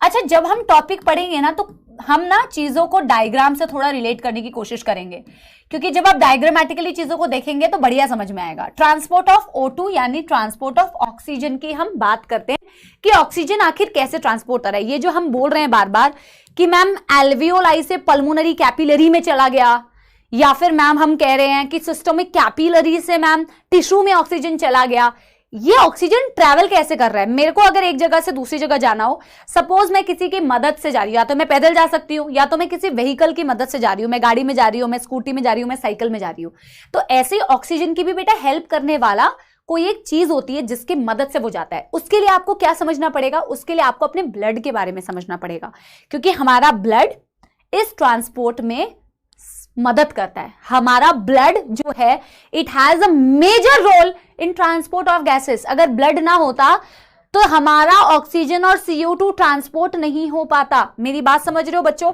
तो ब्लड में हमें क्या क्या चीजें हैं उसको समझने की पहले जरूरत है, ट्रांसपोर्ट को समझने से पहले। तो मैं आपको क्या समझाना चाहती हूं, यहां पे देखो, अगर मैं बड़ा बेटा मोटा बात करूं तो ऑक्सीजन ना एक्चुअल में देखा जाए तो 2 तरीके से ट्रांसपोर्ट होती है। फिर मैं बेटा इसकी समरी तुम्हें दूंगी, ठीक है। जैसे कि बेटा नंबर 1 मैं कह सकती हूं डिसॉल्व्ड इन प्लाज्मा। अब क्योंकि देखो मैं मान के चल रही हूं कि आधे बच्चों को बेसिक्स नहीं पता है, तो मुझे बताना पड़ेगा प्लाज्मा क्या है ना। डिसॉल्व्ड इन प्लाज्मा, आधे बच्चों को नहीं पता होगा हीमोग्लोबिन क्या है। हालांकि बेटा साइंस के स्टूडेंट्स हो, 10वीं पास करके आए हो, तो प्लाज्मा क्या होता है, हीमोग्लोबिन पता होना चाहिए, पर चलो मैं मान के चल रही हूं नहीं पता है तो मेरे को बताना है, ठीक है। और दूसरा तरीका है बेटा इसका, जैसे कि मेरे को अगर जाना है तो मेरे को जाने के सपोज मेरे पास 2 ही तरीके हैं, या तो मैं साइकिल से चली आती हूँ और या तो मैं गाड़ी से चली आती हूँ। वैसे ही ऑक्सीजन 2 तरीके से जा सकता है टिश्यूज के पास, एक प्लाज्मा में डिसॉल्व होके और दूसरा बेटा bind with haemoglobin, bind with haemoglobin. तो हीमोग्लोबिन को शॉर्ट में लिखा जाता है HB, बट आप पहली बार लिखेंगे तो आप इसको ब्रैकेट में लिख लीजिए हीमोग्लोबिन, ब्रैकेट में आप लिख लीजिए हीमोग्लोबिन, इस तरीके से, ठीक है। अब बेटा देखो, अगर मैं कहूं कि प्लाज्मा में डिसॉल्व होके कितना percentage, and it is a very important topic for your NEET exam. NEET exam में तो खैर बहुत सिंपल ही क्वेश्चंस पूछते हैं, सिंपल ही क्वेश्चंस पूछते हैं, बट बेटा सिंपल को भी आपको याद तो रखना ही है ना। और यहां पे क्या 97% ट्रांसपोर्ट होता है इन बाउंड स्टेट विद हीमोग्लोबिन। तो मैं क्या करूंगी, मान के अगर ये चलूं कि तुम्हें नहीं पता है तो मैं एक नोट डाल के तुम्हें एक पॉइंट लिखवाना चाहती हूं यहां पे, और वो पॉइंट बेटा आप ऐसे नोट कर सकते हैं कि मैम अगर मैं ब्लड की बात करूं तो ब्लड में इस तरीके का, हालांकि ये अगले चैप्टर में पढ़ेंगे, ब्लड में होता है प्लाज्मा, प्लाज्मा प्लस ब्लड में होते हैं कुछ फॉर्म्ड एलिमेंट्स, ठीक है। और आगे आप डिटेल में पढ़ेंगे, ये फॉर्म्ड एलिमेंट्स में आपके पास आते हैं आरबीसी, इस रेड ब्लड सेल, इसमें आते हैं वाइट ब्लड सेल्स, इसमें आती हैं ब्लड की प्लेटलेट्स, ठीक है। जैसे कि बेटा एक चीज इमेजिन करो, मैंने मैगी बनाई, मैगी का नाम सुनते ही आधे लोग के मुंह में पानी आ जाता है, अभी बना के भी कई लोग प्लेट में खा भी रहे होंगे मैगी, ठीक है। हाँ, तो मैगी का नाम लेते ही मैगी सोचते ही, मैगी सोचते ही क्या, मैगी का नाम लेते ही मत, नहीं, मैगी सपोज मैंने बनाई तो मैगी में मैंने पानी डाला और मैंने मैगी डाली, ठीक है। अब मैंने सूपी वाली मैगी बनाई, तो सूपी वाली मैगी में क्या हुआ, सूप बहुत सारा है और सूप के साथ में मैगी है, तो ऐसे इमेजिन कर सकते हो मैगी का जो सूप है ना वो क्या है, मेरा प्लाज्मा, और मैगी जो है ना, मैगी जो उसमें है वो सारे आपके सेल्स है, red blood cell, WBC, platelets, हालांकि सारे एक जैसे नहीं दिखते, मैं जस्ट एक रिलेट करने के लिए तुम्हें बता रही हूं, ठीक है। हाँ, तो मैगी क्या है, अरे 2 मिनट में कतई नहीं बनती है बेटा, धोखा है, 2 मिनट में मैगी कतई नहीं बनती है, वो झूठे वादे हैं। हालांकि मैगी के टेस्ट का कोई रिप्लेसमेंट नहीं है, वो मैं मानती हूं, ठीक है, मैगी तो मैगी है।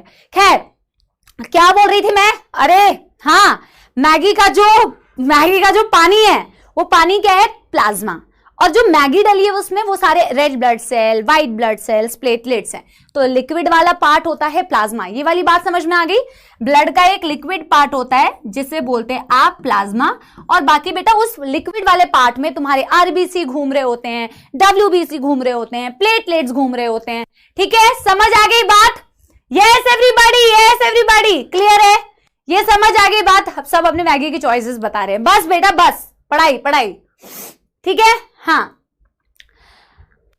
हालांकि बेटा हेल्दी खाना खाना चाहिए, ठीक है, मैगी शैगी मत करो, मैगी मोमोज चाहे कितने भी लाजवाब हो, लॉन्ग टर्म के लिए हेल्थ को नुकसान ही करते हैं बच्चों, ठीक है। चलो अब मेरी बात बेटा, टॉपिक पे आओ, मैगी पे मत जाओ बेटा, सुनो मैं चैट सॉल्व करा दूंगी फिर, यहां पे सुनो। तो मैंने बोला कि मेरा जो हीमोग्लोबिन, मेरा जो ऑक्सीजन है 3% तो वो प्लाज्मा में डिसॉल्व होता है और 97% वो हीमोग्लोबिन से बाइंड होता है। पर हीमोग्लोबिन कहां है, हमारा खून कैसे रंग का होता है बेटा, हालांकि कुछ बेटा हमारे जो क्लास में इंसेक्ट्स बैठे हुए हैं जो स्पैमिंग करते हैं उनका तो कलरलेस ब्लड है, क्योंकि इंसेक्ट्स का कलरलेस होता है जस्ट लाइक कॉकरोच, लेकिन जो कुछ इंसान लोग हमारे क्लास में बैठे हुए हैं उनका खून लाल होगा बेटा, ठीक है। तो जिनका खून लाल रंग का होता है that is because of presence of that pigment in your blood, in your red blood cell specifically, इसीलिए तो उसको रेड ब्लड सेल बोलते हैं, दैट इज योर हीमोग्लोबिन। तो हीमोग्लोबिन की भी थोड़ी चर्चा की जाए, यस एवरीबॉडी। तो यहां तक बेटा, यार मेरे ना एक गर्म पानी भिजवा दो प्लीज, बेटा आपने यहां तक कर लिया है एवरीबॉडी, यस एवरीवन, यहां तक कर लिया है, डन। हाँ चलो अब मैं एक चीज आपको क्या बता रही हूं, ये बेटा देखो बैकग्राउंड तो बताना पड़ेगा ना, एक सुंदर सा डायग्राम बनाते हैं और डायग्राम से समझते हैं ऑक्सीजन को। मैं बेटा यहाँ पे कई सारे डायग्राम बनाऊंगी, कई सारे बनाने का ये रीजन होता है ना कि आपको ना धीरे धीरे करके रिलेट करने के लिए मल्टीपल डायग्राम्स बनाने पड़ेंगे, बट बहुत सरल से डायग्राम है, ठीक है। अब जैसे कि बेटा अगर मैं देखूं कि हमारा लंग्स है ये, ठीक है, ये हमारी लंग्स की मैं बोलूं एल्वियोलाई है, ये हमारी लंग्स की एल्वियोलाई है, ठीक है। तो तुम ना नॉर्मल पोर्ट्रेट में भी बना सकते हो, तुम देख लेना बेटा डायग्राम कैसे एडजस्ट करना है, ठीक है। तो ये हमारी लंग्स की एल्वियोलाई है, और यहां मैंने आपसे कहा था कि यहां हमारी ब्लड कैपिलरी होती है, पल्मोनरी कैपिलरी, जिस पल्मोनरी कैपिलरी के अंदर आप एक्सचेंज कराते हो। लेकिन एक चीज ध्यान देना आप, ये है आपकी पल्मोनरी कैपिलरी, कैपिलरी है मतलब ब्लड वेजल ही है, और ब्लड वेजल है मतलब कि क्या है बच्चों, मतलब कि मैम इसमें एक लिक्विड पार्ट होगा जो मैगी का सूप है, दैट इज प्लाज्मा मैम, और इसमें काफी सारे सेल्स हैं, लेकिन मेरे को अभी किस सेल से मतलब है मैम? मेरे को सिर्फ अपने रेड ब्लड सेल से मतलब है, क्योंकि मैं यहाँ पे आपको हीमोग्लोबिन से जब बाइंड करता है तो कैसे ट्रांसपोर्ट होता है वो समझाना चाहती हूँ। तो this is your red blood cell, right? Right बच्चा पार्टी, थैंक यू विराज बेटा। चलो यहां पे देखो, ये क्या है बच्चों? ये है आरबीसी, यानी आपकी रेड ब्लड सेल। अगर किसी को इसका फुल फॉर्म नहीं पता है तो मैं लिख दे रही हूं, रेड ब्लड सेल। जिसके अंदर क्या होता है वो मैं अभी आपको आगे समझा रही हूं। This is your red blood cell. मैं क्या कह रही हूं कि आपका जो ऑक्सीजन का ट्रांसपोर्ट होता है बच्चों, वो ऑक्सीजन का ट्रांसपोर्ट मैम, ये एल्वियोलाई में ऑक्सीजन था, तो मैम ये जो प्लाज्मा पार्ट है, इस प्लाज्मा में कुछ ऑक्सीजन डायरेक्टली डिफ्यूज हो जाती है मैम, और कुछ ऑक्सीजन तो मैम इस आरबीसी के अंदर जाती है, क्योंकि आरबीसी में हीमोग्लोबिन है। अभी मैं आपको क्या करके बताऊंगी, ये आरबीसी को जूम करके दिखाऊंगी कि आरबीसी के अंदर हीमोग्लोबिन कैसे प्रेजेंट होता है। ठीक है, तो जैसे कि बेटा मैंने क्या कहा, ये 3% हो गया प्लाज्मा में डिसॉल्व, और 97% तुम्हारे आरबीसी में जो हीमोग्लोबिन होता है ना, उससे बाइंड करता है। ठीक है, कैसे बाइंड करता है मैम, ये वाला पॉइंट तो हमें समझा दो एक बारी। आपने तो हीमोग्लोबिन बोला, तो रेड ब्लड सेल के अंदर बेसिकली हीमोग्लोबिन होता है, जो मैं अभी आपको समझाती हूं। ठीक है, हैज हीमोग्लोबिन। ठीक है, ठीक है बच्चा पार्टी। हाँ, अभी देखो, इसको जूम करें, इसको जरा जूम करते हैं।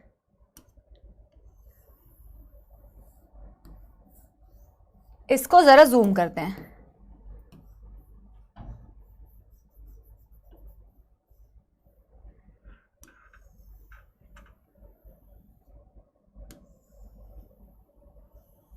ठीक है,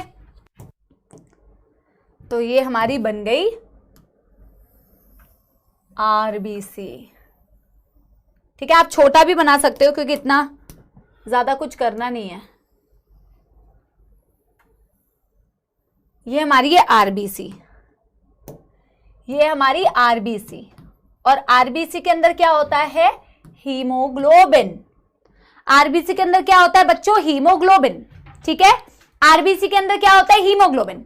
इस हीमोग्लोबिन से देखो यहां पे आती है,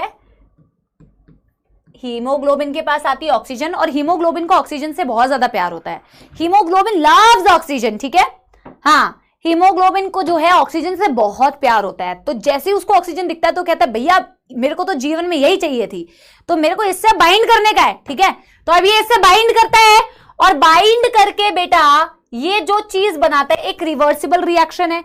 इरिवर्सिबल रिएक्शन नहीं होती, क्योंकि सिर्फ इसको बाइंड करने का है, मतलब जिंदगी भर उसको छोड़ेगा नहीं, ऐसा टॉर्चर नहीं करेगा बेटा। अगर ये इसको छोड़ेगा ही नहीं तो फिर टिश्यू को ऑक्सीजन मिलेगा कैसे, मेरी बात समझ रहे हो? तो एक रिवर्सिबल रिएक्शन ऐसा नहीं है कि भैया बाइंड हो गया तो अब कतई छोड़ेगा नहीं, इतना प्यार है। ठीक है, टॉक्सिक रिलेशनशिप नहीं है बेटा इसके साथ में, इसको छोड़ेगा बेटा, इसको फ्रीडम देगा, इसको स्पेस देगा रिलेशनशिप में बेसिकली। ठीक है, तो क्या कर रहा है ये, हीमोग्लोबिन ऑक्सीजन के साथ बाइंड करके ये बनाता है HbO2, जिसे बोलते हैं oxy haemoglobin. Mind you what I am saying, oxy haemoglobin, oxidation नहीं हो रहा है हीमोग्लोबिन का। ठीक है, ऑक्सीजिनेशन हो रहा है। ठीक है, इसकी केमिस्ट्री तो मैं खैर नहीं बताऊंगी, मुझे तो केमिस्ट्री आती नहीं है बेटा, मैं तो बायो की टीचर हूं। ठीक है, तो मैं आपको क्या बता रही हूं, ऑक्सीजन और हीमोग्लोबिन बाइंड कर रहे हैं, उस कॉम्प्लेक्स को क्या बोलते हैं, oxy haemoglobin. Very very important. इस कॉम्प्लेक्स को मैंने क्या बोला, इस कॉम्प्लेक्स को मैंने बोला ऑक्सी हीमोग्लोबिन। मेरे साथ साथ में बेटा इसको बोलो, बार बार बोलो, जितनी बार बोलोगे उतना यूज टू होगे बेटा टर्म्स के। This is oxy haemoglobin, this is oxy haemoglobin, this is oxy haemoglobin. So this is बेटा कितना परसेंट, 97%। आपका ऑक्सीजन, चलो मैं इसको ग्रीन से ही लिखती हूं जैसे आपने वहां पे लिखा है। यानी एक चीज तो मैम हमें समझ में आ गई कि हमारा जो ऑक्सीजन है maximum 97% is transported in the form of oxyhemoglobin, and ma'am हमारा जो 3% ऑक्सीजन होता है that get transported dissolved in the plasma। इसमें किसी को कोई दुख दर्द समस्या नहीं है तो थम्स अप दो, थम्स अप दे दो, यस एवरीबॉडी। ठीक है कृष्णा बेटा, हाँ बिल्कुल ठीक है। तो ये बेटा 97% हो गया, 3% हो गया, इसमें तो कोई दुख दर्द समस्या नहीं है। इसको भी मैं एक बार ना प्लाज्मा लेबल कर देती हूँ। This is RBC and this liquid part is plasma. अब ये बात में तो कोई प्रॉब्लम नहीं है। अब मैं आपको ये समझाती हूँ कि हीमोग्लोबिन की शक्ल कैसे दिखती है। जैसे प्याज के बेटा एक एक लेयर उतरते हैं, वैसे इसके भी हम एक एक लेयर उतार रहे हैं। पहले हमने डिफ्यूजन दिखाया, ब्लड का कॉम्पोजिशन देखा, फिर हमने आरबीसी के अंदर हीमोग्लोबिन देखा। अब हम हीमोग्लोबिन की बात करते हैं, ठीक है। अब हम सिर्फ बेटा किसकी बात करते हैं? हीमोग्लोबिन। मैम इस पर थोड़ी आप चर्चा हमें करके बताओ कि आखिर इस हीमोग्लोबिन की शक्ल कैसे दिखती है। How does this haemoglobin looks like. हालांकि बेटा आपको इसमें पीएचडी बिल्कुल नहीं करनी है, आपको इसका पूरा स्ट्रक्चर नहीं पढ़ना है, लेकिन आपको इससे रिलेटेड बेसिक चीजें तो पता होनी चाहिए। जब मैं हीमोग्लोबिन की बात कर रही हूं तो इसके नाम में दो शब्द छुपे हुए हैं। क्या शब्द छुपे हुए हैं मैम? हीमोग्लोबिन में एक वर्ड है हीम, एक वर्ड है ग्लोबिन। तो एक्चुअल में ये बना होता है दो चीजों से। एक पार्ट होता है इसका हीम और एक पार्ट होता है मैम ग्लोबिन।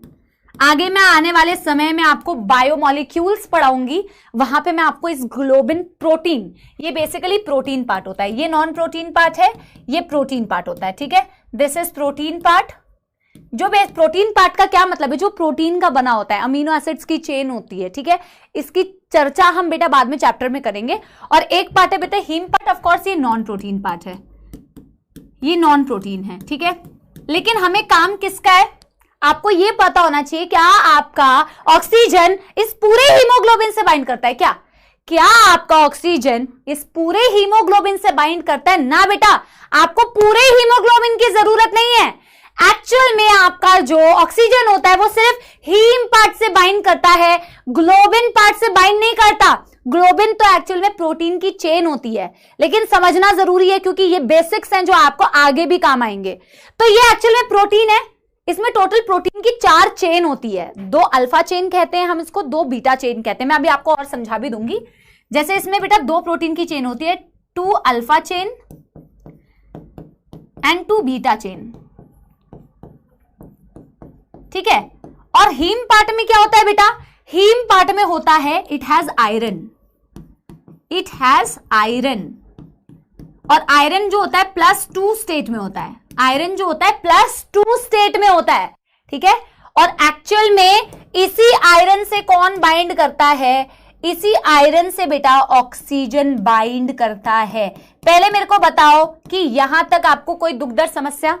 ठीक है, ठीक है।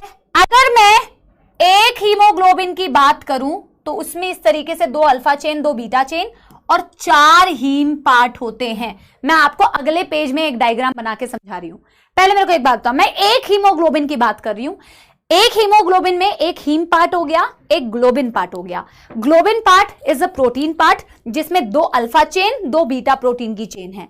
और जो हीम पार्ट है, एक हीमोग्लोबिन में 4 हीम होते हैं और 4 हीम का मतलब होता है 4 आयरन। 4 हीम का मतलब है 4 आयरन। अभी मैं डायग्राम में तुम्हें समझाऊंगी, आयरन +2 स्टेट में और ऑक्सीजन आयरन पार्ट से बाइंड करता है। मैं अभी ये वाला एक डायग्राम में तुम्हें समझाती हूं, मैं एक डायग्राम में अभी समझा रही हूं तो तुम्हें डायग्राम वाला समझ में आ जाएगा, ठीक है। अगर तुम्हें इनकेस थोड़ी भी कंफ्यूजन है, डायग्राम से आ जाएगा।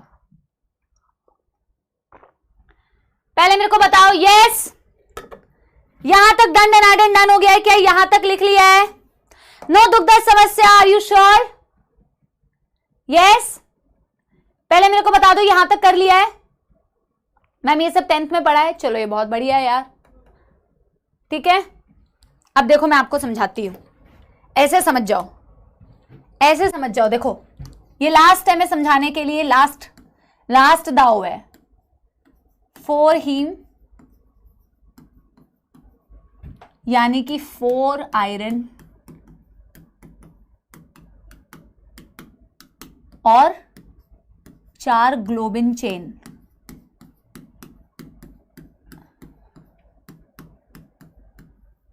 2 अल्फा चेन, 2 बीटा चेन। अब समझना मेरी बात, यहां बिल्कुल ध्यान से सुनो। ये एक चेन बनाई मैंने, ये एक चेन बनाई मैंने, ये एक चेन बनाई मैंने, ये एक चेन बनाई मैंने, ठीक है। और यहां मैं दिखाती हूं क्या, पिंक के अंदर कौन सा कलर दिखेगा? येलो दिख जाएगा ना।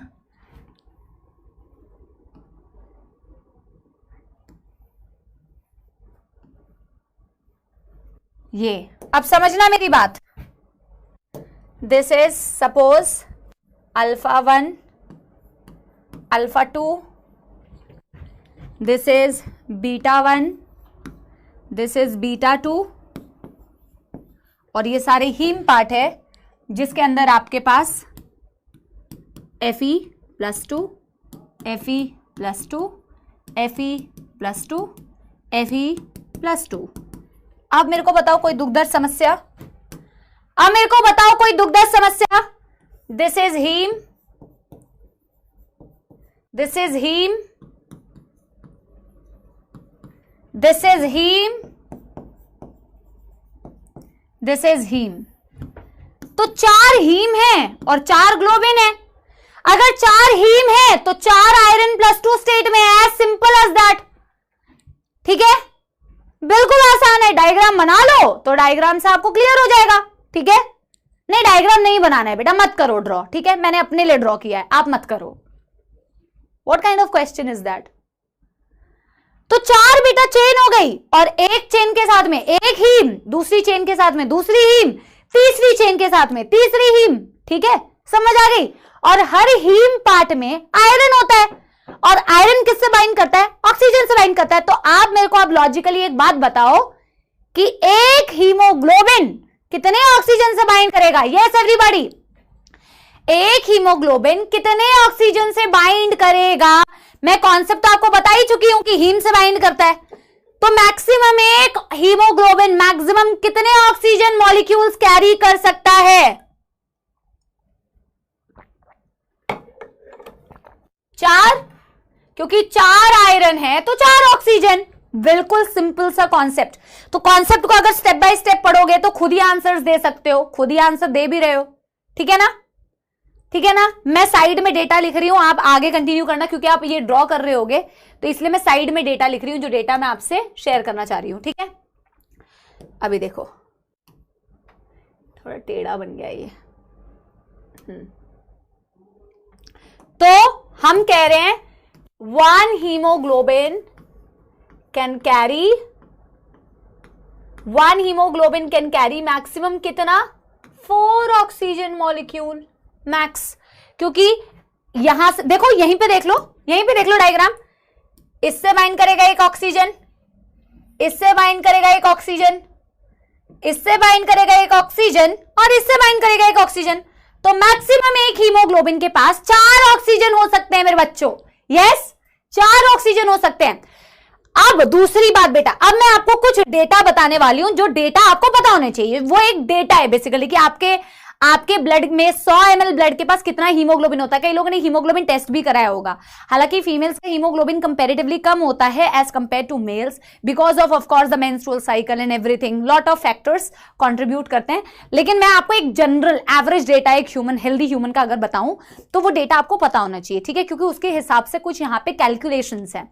जैसे कि मैं बोलूं मेरे एवरी, दूसरे कलर से लिखते हैं, अगर मैं आपसे कहूं every 100 ml of blood has,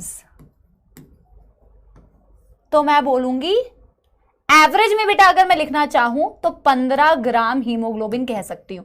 हालांकि बेटा अब आगे आने वाले चैप्टर्स में देखोगे, अब आगे आने वाले चैप्टर्स में देखोगे 12 से 16 ग्राम दिया होता है, 12 से 16 ग्राम दिया होता है। ठीक है, लेकिन यहां पे बेटा मैं आपको क्या बोलने, मैं आपको सिर्फ एक एवरेज 12 से 16 करूंगी तो कैलकुलेशन नहीं बता पाऊंगी। तो अकॉर्डिंग टू एनसीईआरटी इस चैप्टर में लेते हुए चले तो 15, अब जरूरी नहीं कि सबका 15 ही हो। ठीक है, 12 भी होता है, 14 भी होता है, 16 भी होता है। ठीक है, एवरेज में मैं मान के चल रही हूं, तो मैं कह रही हूं हर 100 ml ब्लड के पास मेरे पास 15 ग्राम हीमोग्लोबिन है। एक डेटा मैं आपसे और शेयर करती हूं। क्या डेटा? कि मैम हमारा जो 1 ग्राम हीमोग्लोबिन होता है, अगर मैं ml वाइज ऑक्सीजन देखना चाहूं कि ये कितना ऑक्सीजन कैरी कर सकता है, तो मैम हमारा जो 1 ग्राम हीमोग्लोबिन है उसके पास 1.34 ml ऑक्सीजन से ऑक्सीजन को कैरी करने की कैपेसिटी होती है। एक डेटा ये पता होना चाहिए, एक डेटा ये पता होना चाहिए। मेरे 100 ml ब्लड के पास मैम 15 ग्राम हीमोग्लोबिन है, और मेरे 1 ग्राम हीमोग्लोबिन की क्षमता ये है, 1 ग्राम हीमोग्लोबिन की क्षमता ये है कि वो 1.34 ml ही ऑक्सीजन कैरी कर सकता है। यानी अगर मैं कहूं बेटा कि मेरे 100 ml ब्लड के पास टोटल कितना ऑक्सीजन कैरी करने की कैपेसिटी होगी। तो क्या आंसर दोगे बच्चों? ऊपर के डेटा से स्टैंडर्ड मेथड है, यूनिटरी मेथड लगाना है, जल्दी बताओ यूनिटरी मेथड। मेरे 100 ml ब्लड, यहां पे ब्लड में ऑक्सीजनेटेड और लगा लो, यानी कि जिसमें ऑफकोर्स ऑक्सीजन, तुम हीमोग्लोबिन से ऑक्सीजन बाइंड करा रहे हो तो ऑक्सीजनेटेड ब्लड ही तो बना रहे हो। तो मेरे 100 ml ऑक्सीजनेटेड ब्लड के पास मैम, अगर मैं हीमोग्लोबिन से ऑक्सीजन को बाइंड कराऊं तो कितना होगा? 15 इंटू 1.34, 15 इंटू 1.34 करोगे ना, यानी कि 15 इंटू 1.34 ml ऑक्सीजन।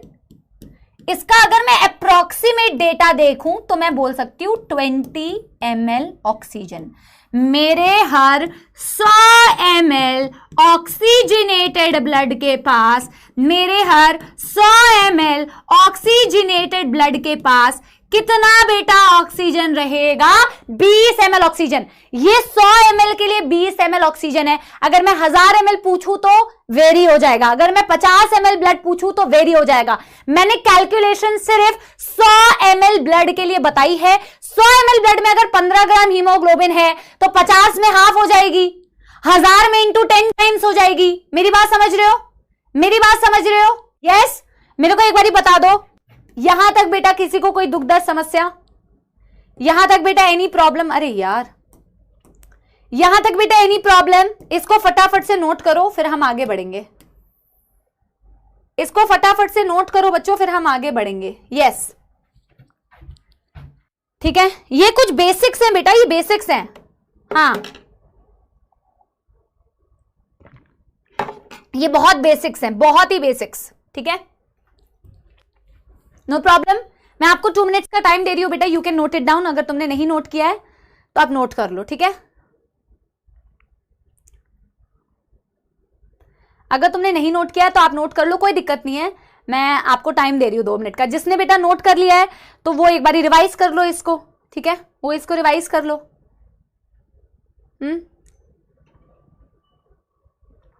तो जो रिवाइज कर रहे हैं मैं बेसिकली, और जो नोट कर रहे हैं, मैं एक बार इस स्लाइड का बेटा क्विक रिवीजन दे देती हूं। मैंने बोला आपके पास मैम हीमोग्लोबिन होता है रेड ब्लड सेल्स के अंदर, जिसकी वजह से रेड ब्लड सेल्स का कलर रेड होता है, बिकॉज हीमोग्लोबिन में एक हीम पार्ट होता है जिसमें आयरन होता है, ऑफ कोर्स तुम्हारे रेड कलर के लिए रिस्पॉन्सिबल है।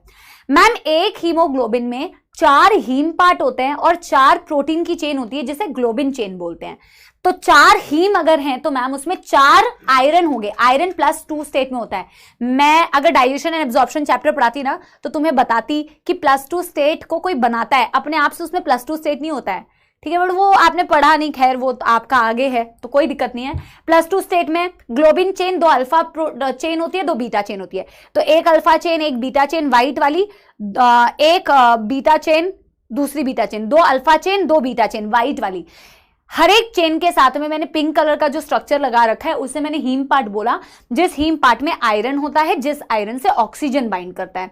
मैम एक हीमोग्लोबिन कैन कैरी मैक्सिमम कितना oxygen? Ma'am 4 oxygen maximum carry कर सकती है।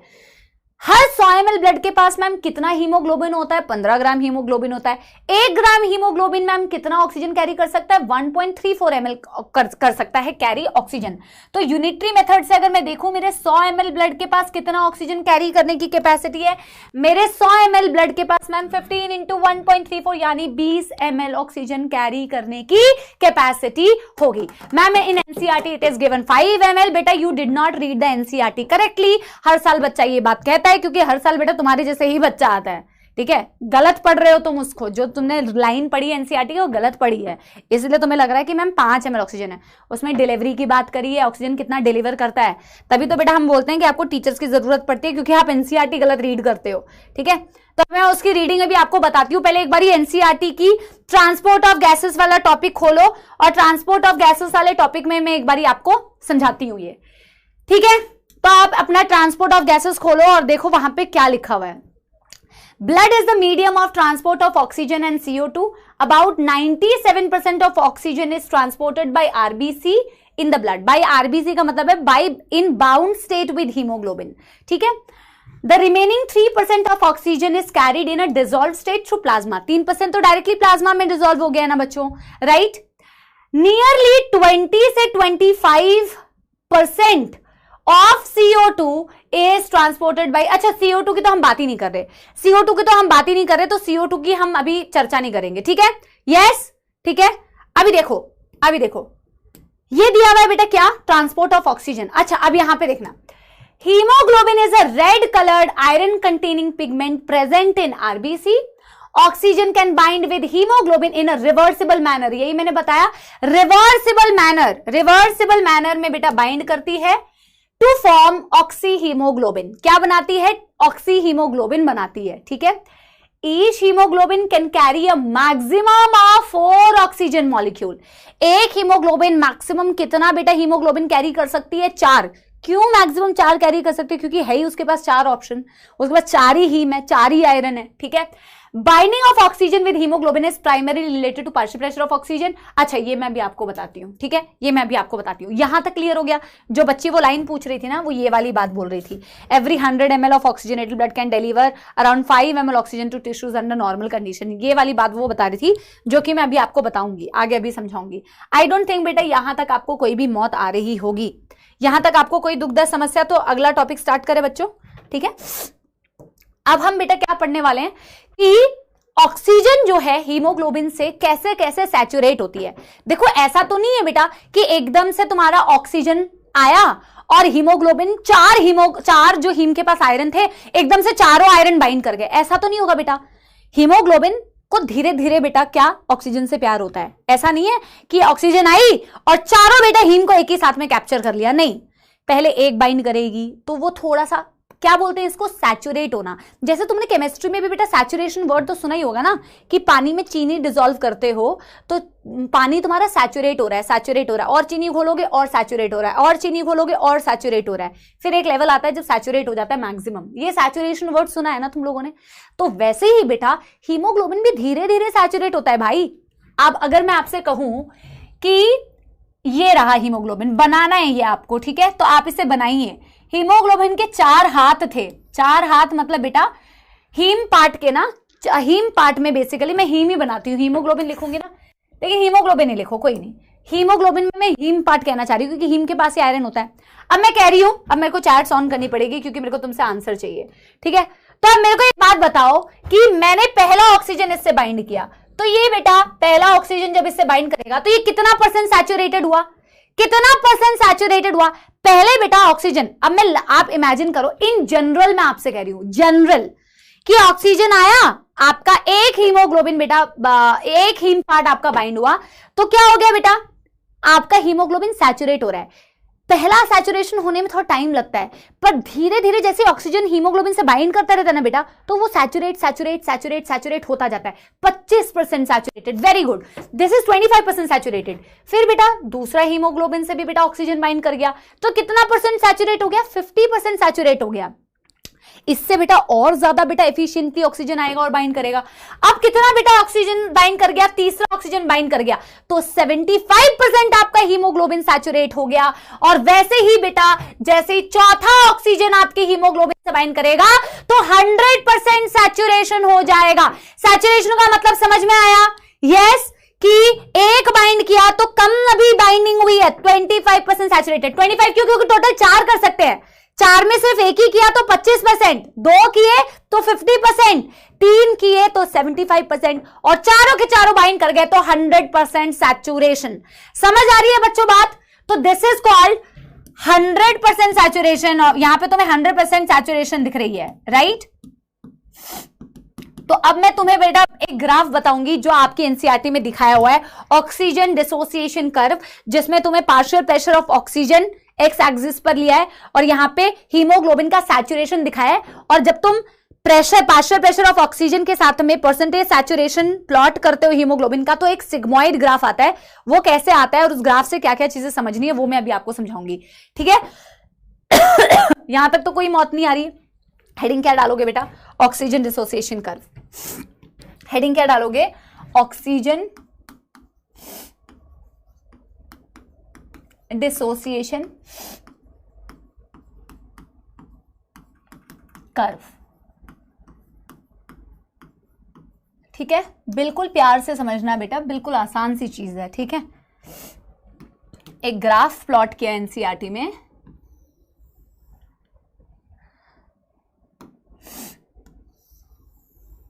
अरे यार मैं एक काम करती हूँ, इससे बनाती हूँ। हाँ, ग्रीन।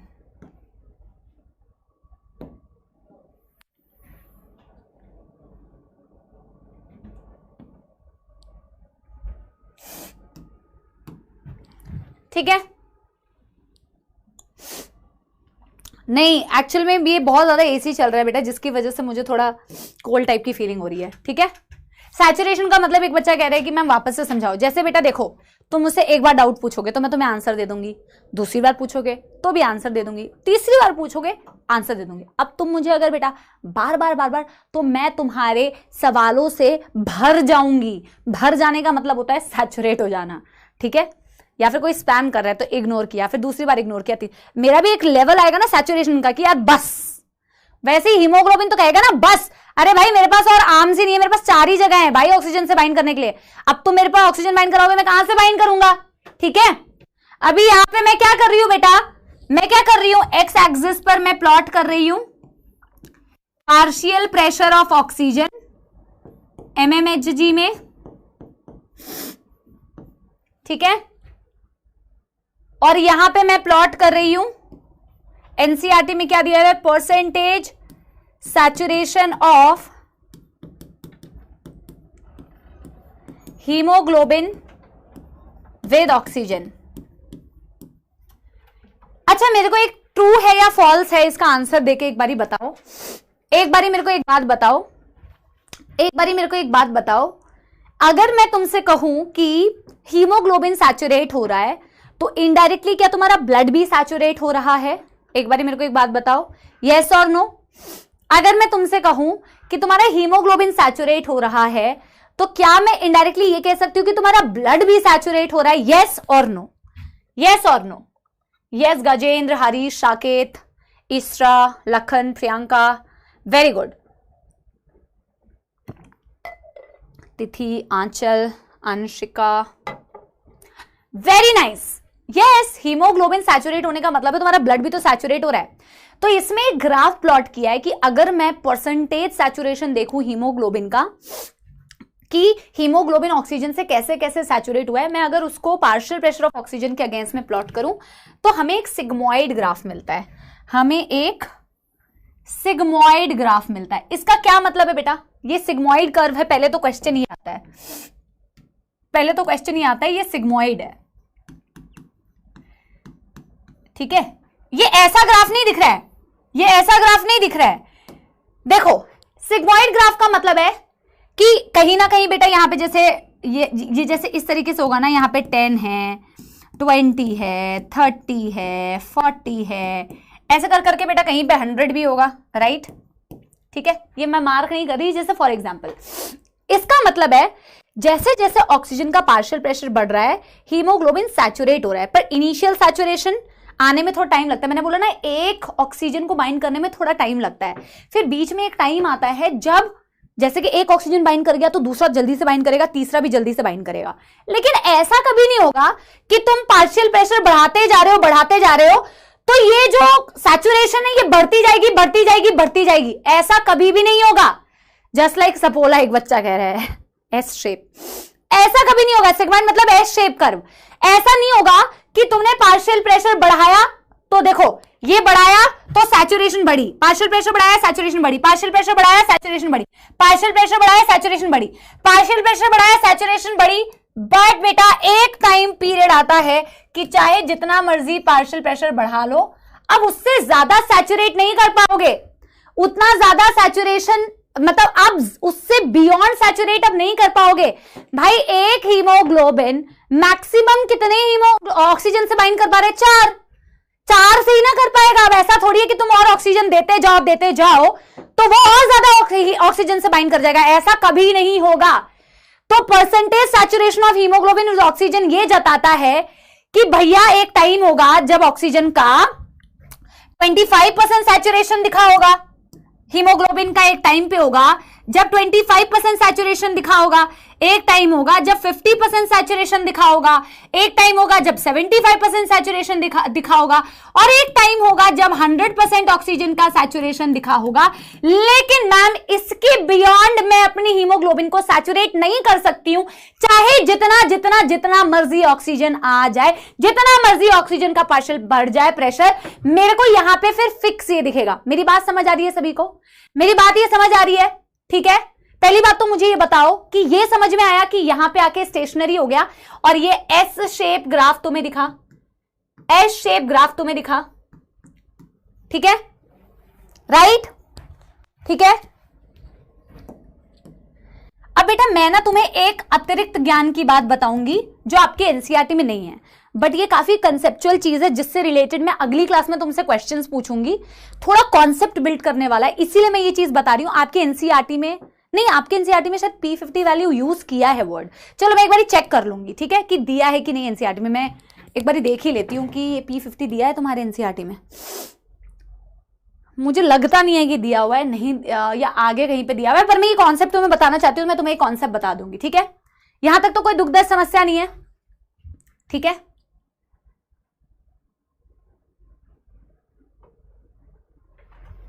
अब देखो एक अतिरिक्त ज्ञान की बात बोल रही हूं जिससे मैं अगली क्लास में तुमसे कुछ क्वेश्चंस पूछने वाली हूं।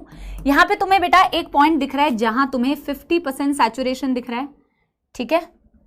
This 50% saturation of haemoglobin is seen. अब मुझे ना इसको थोड़ा चेंज करना पड़ेगा क्योंकि 30 पे नहीं दिखता है, बट कोई दिक्कत नहीं है, चलो थोड़ा चेंज कर लेते हैं। 30, ये 40, ये 50 फॉर एग्जाम्पल, ठीक है। देखो मैं एक चीज तुम्हें समझाना चाह रही हूं जिसे बोलते हैं P50 वैल्यू। P50 वैल्यू मैं तुम्हें इसलिए समझाना चाहती हूं क्योंकि आगे आने वाले कुछ कॉन्सेप्ट्स को मुझे इससे रिलेट करना है, ठीक है। तो बेटा देखो मैंने जैसे कि बोला पार्शियल प्रेशर बढ़ा, हीमोग्लोबिन सैचुरेट हो रहा है, फिर और ऑक्सीजन दिया तो और सैचुरेट हो रहा है, और ऑक्सीजन दिया और सैचुरेट, एक सर्टेन पार्शियल प्रेशर पर आके अराउंड 95-97 प्रेशर पर आके आपका हीमोग्लोबिन जो होता है मैक्सिमम सैचुरेट हो जाता है। इससे बियॉन्ड बेटा और सैचुरेशन नहीं दिखती है। This is the 100% saturation. हालांकि 100% saturation is not correct, but हम एनसीईआरटी लेके चल रहे हैं तो हम 100% सैचुरेशन को मान रहे हैं कि 100% सैचुरेशन हो रहा है, ठीक है। अब मैं कह रही हूं जैसे 100% सैचुरेशन है तो कोई एक पॉइंट होगा ना बेटा जब आपका हीमोग्लोबिन 50% सैचुरेट हुआ होगा, कोई एक पॉइंट होगा, मानते हो कि नहीं? यस बेटा ये चैट्स करना यार कितनी बकवास करते हो, तुम्हारी चैट से मेरे को गुस्सा आता है, इरिटेशन होती है, ठीक है बेटा। कोई एक पॉइंट होगा, बिना चैट्स के बेटा सुनो ध्यान से। एक पॉइंट तो ऐसा होगा ना भाई जब आपका 50% सैचुरेशन दिखा होगा, तो एक्चुअल में 50% सैचुरेशन जिस पार्शियल प्रेशर पर दिखता है उस पार्शियल प्रेशर को बोला जाता है P50 value. The partial pressure of oxygen eight which 50% saturation of haemoglobin is seen. वो प्रेशर जिस प्रेशर पर आपका हीमोग्लोबिन 50% सैचुरेट होता है उस पार्शियल प्रेशर को बोला जाता है बच्चों, क्या? उस पार्शियल प्रेशर को बोला जाता है P50 वैल्यू, जो अराउंड होता है 25 mmHg। और एक्चुअल में 100% सैचुरेशन कब होता है? जब तुम्हारा हीमोग्लोबिन सारा मैक्सिमम बाइंड कर जाता है, that is around 95 to 97 mmHg, ठीक है। तो P50 वैल्यू क्या है? ये अराउंड 25 mmHg होता है, अराउंड 25। तो मैं यहां पे लिखती हूं, हालांकि मैं यहां पे भी लिख दे रही हूं दिस इज अतिरिक्त ज्ञान, दिस इज एक्स्ट्रा ज्ञान, ठीक है, बट ये कॉन्सेप्चुअल है और इससे आगे आने वाले कुछ सवाल भी बेटा ट्रिकी सवाल भी सॉल्व हो जाते हैं। तो P50 value the partial pressure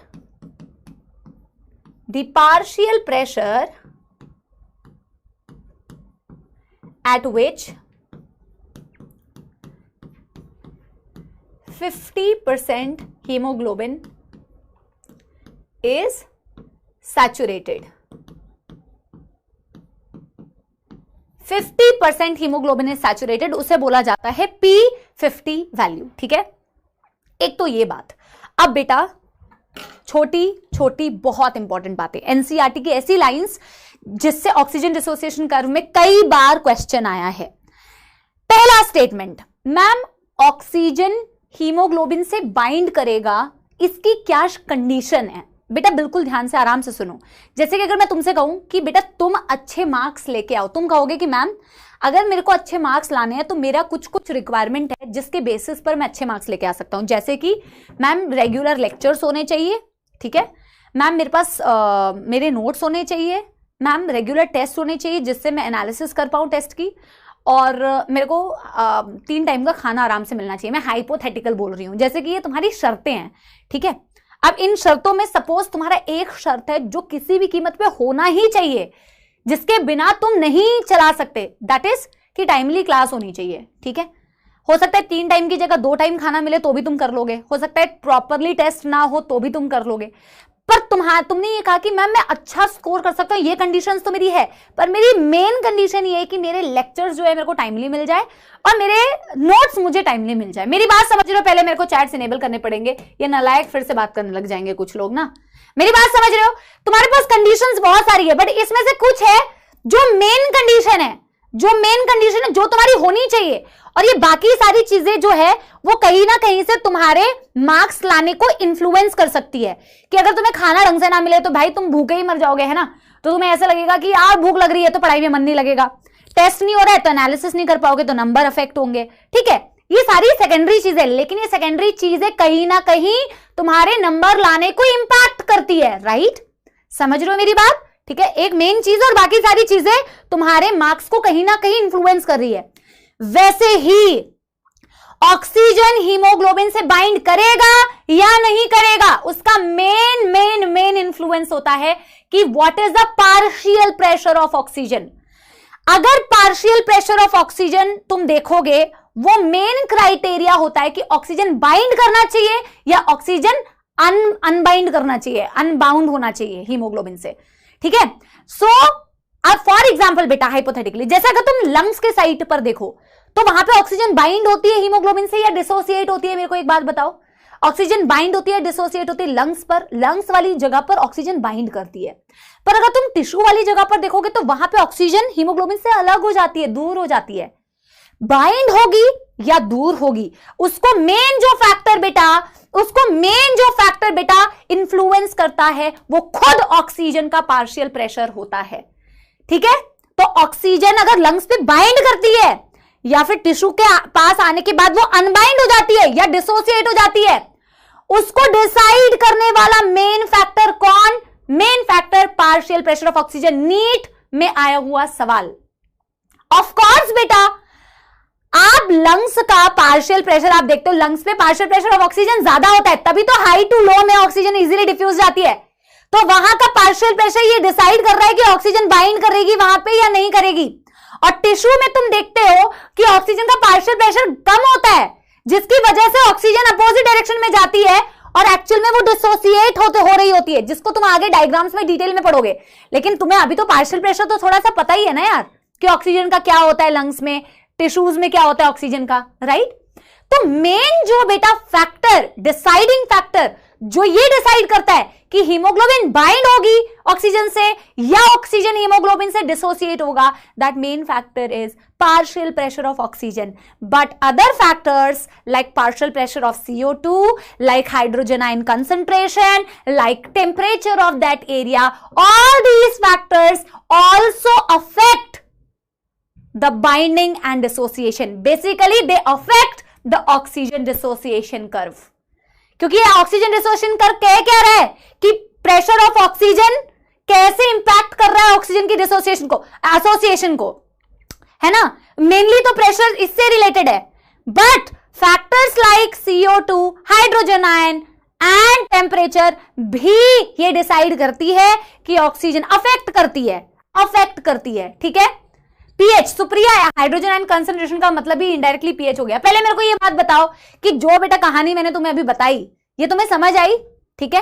अभी मैं तुम्हें बताती हूं, ये बहुत इंटरेस्टिंग चीज है बेटा, it's beautiful concept, it's a beautiful concept, but the beauty is in the eyes of beholder, like beauty lies in the eye of beholder, like तुम्हें भी बेटा तभी ब्यूटी लगेगी जब तुमको वो ब्यूटी नजर आनी चाहिए, वरना तुम्हारी आंखों में प्रॉब्लम है, ठीक है, ठीक है।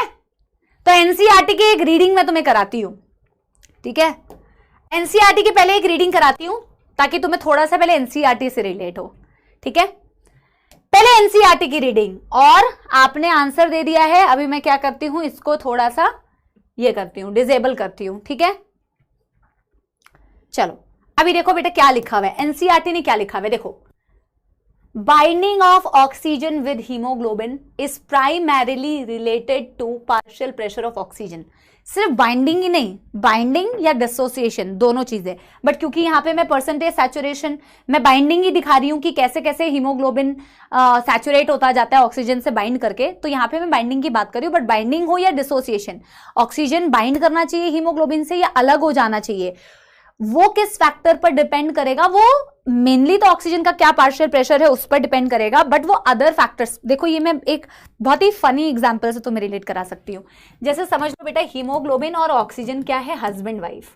ये हालांकि बेटा बहुत गंदा रिलेशन है, इसकी वीडियो मत बना लेना, ठीक है, बट कभी कभी गंदे रिलेशंस भी तुम्हें ना समझ में आ जाता है, ठीक है। हीमोग्लोबिन और ऑक्सीजन में बहुत प्यार है, बट इनमें कितना प्यार होगा ये सिर्फ बेटा इन दोनों के प्यार पे डिपेंड नहीं करता है, बहुत सारी चीजों पे डिपेंड करता है, कि जैसे वाइफ को हस्बैंड की मम्मी से कोई प्रॉब्लम तो नहीं है, ठीक है, या उसकी बहन के साथ में उसका क्या रिलेशनशिप स्टेटस है, ठीक है, या वो लोग अच्छे ठीक ठाक घर में रह रहे हैं कि नहीं, फाइनेंशियल प्रॉब्लम्स तो नहीं है। तो ऑफ कोर्स इसकी बाइंडिंग मेनली तो हस्बैंड कितना प्यार करता है इससे उस पर डिपेंड करता है, बट बेटा ये सारे फैक्टर्स अगर कहीं ना कहीं गड़बड़ होते हैं ना ऊपर या नीचे, तो बाइंडिंग को और या फिर सेपरेशन को ये कहीं ना कहीं इंपैक्ट करते हैं।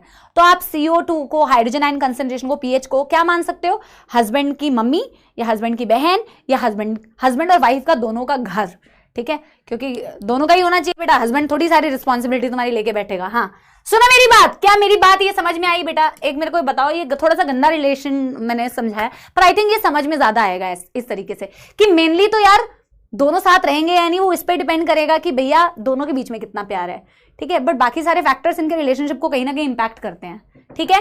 यस, गुड वन, ठीक है।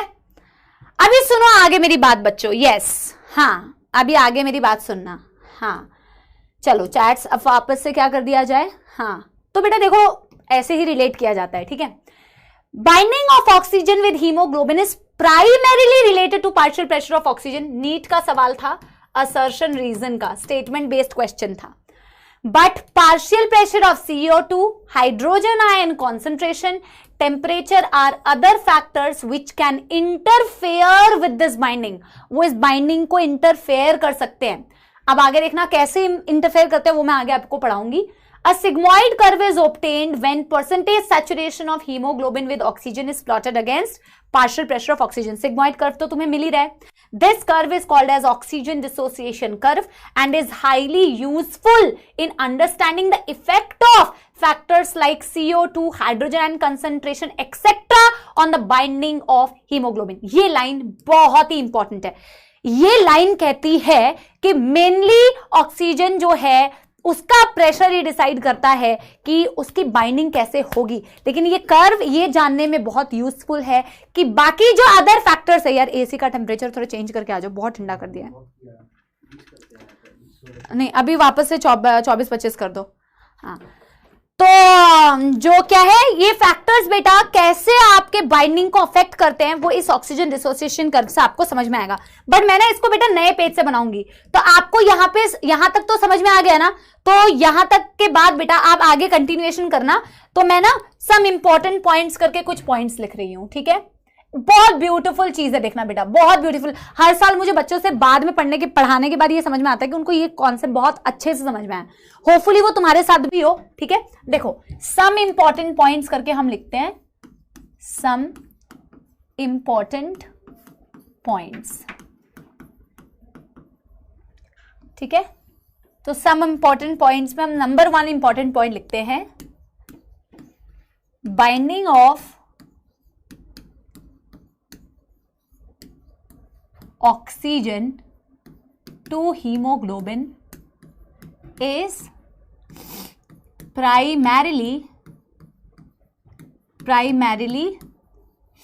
related to partial pressure of oxygen. Partial pressure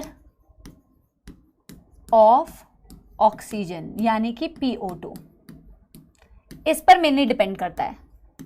but बच्चों other factors like partial pressure of CO2, hydrogen ion concentration, इसी हाइड्रोजन आयन से ही बेटा पीएच डिसाइड होता है, पता है ना। हाइड्रोजन आयन ज्यादा होते हैं तो पीएच कम होता है, हाइड्रोजन आयन कम होते हैं तो पीएच ज्यादा होता है ना। PH comma temperature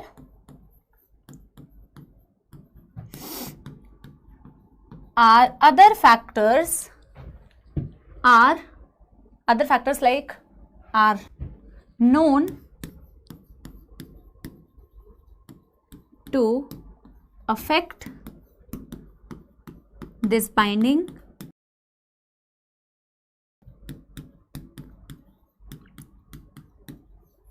and hence affect the will either left। ठीक है, इसे आप नोट करिए बच्चों। फटाफट से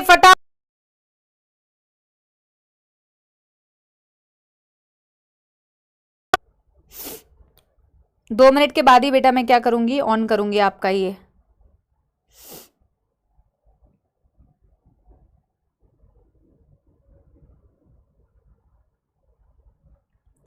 डन कर लो जल्दी से। ये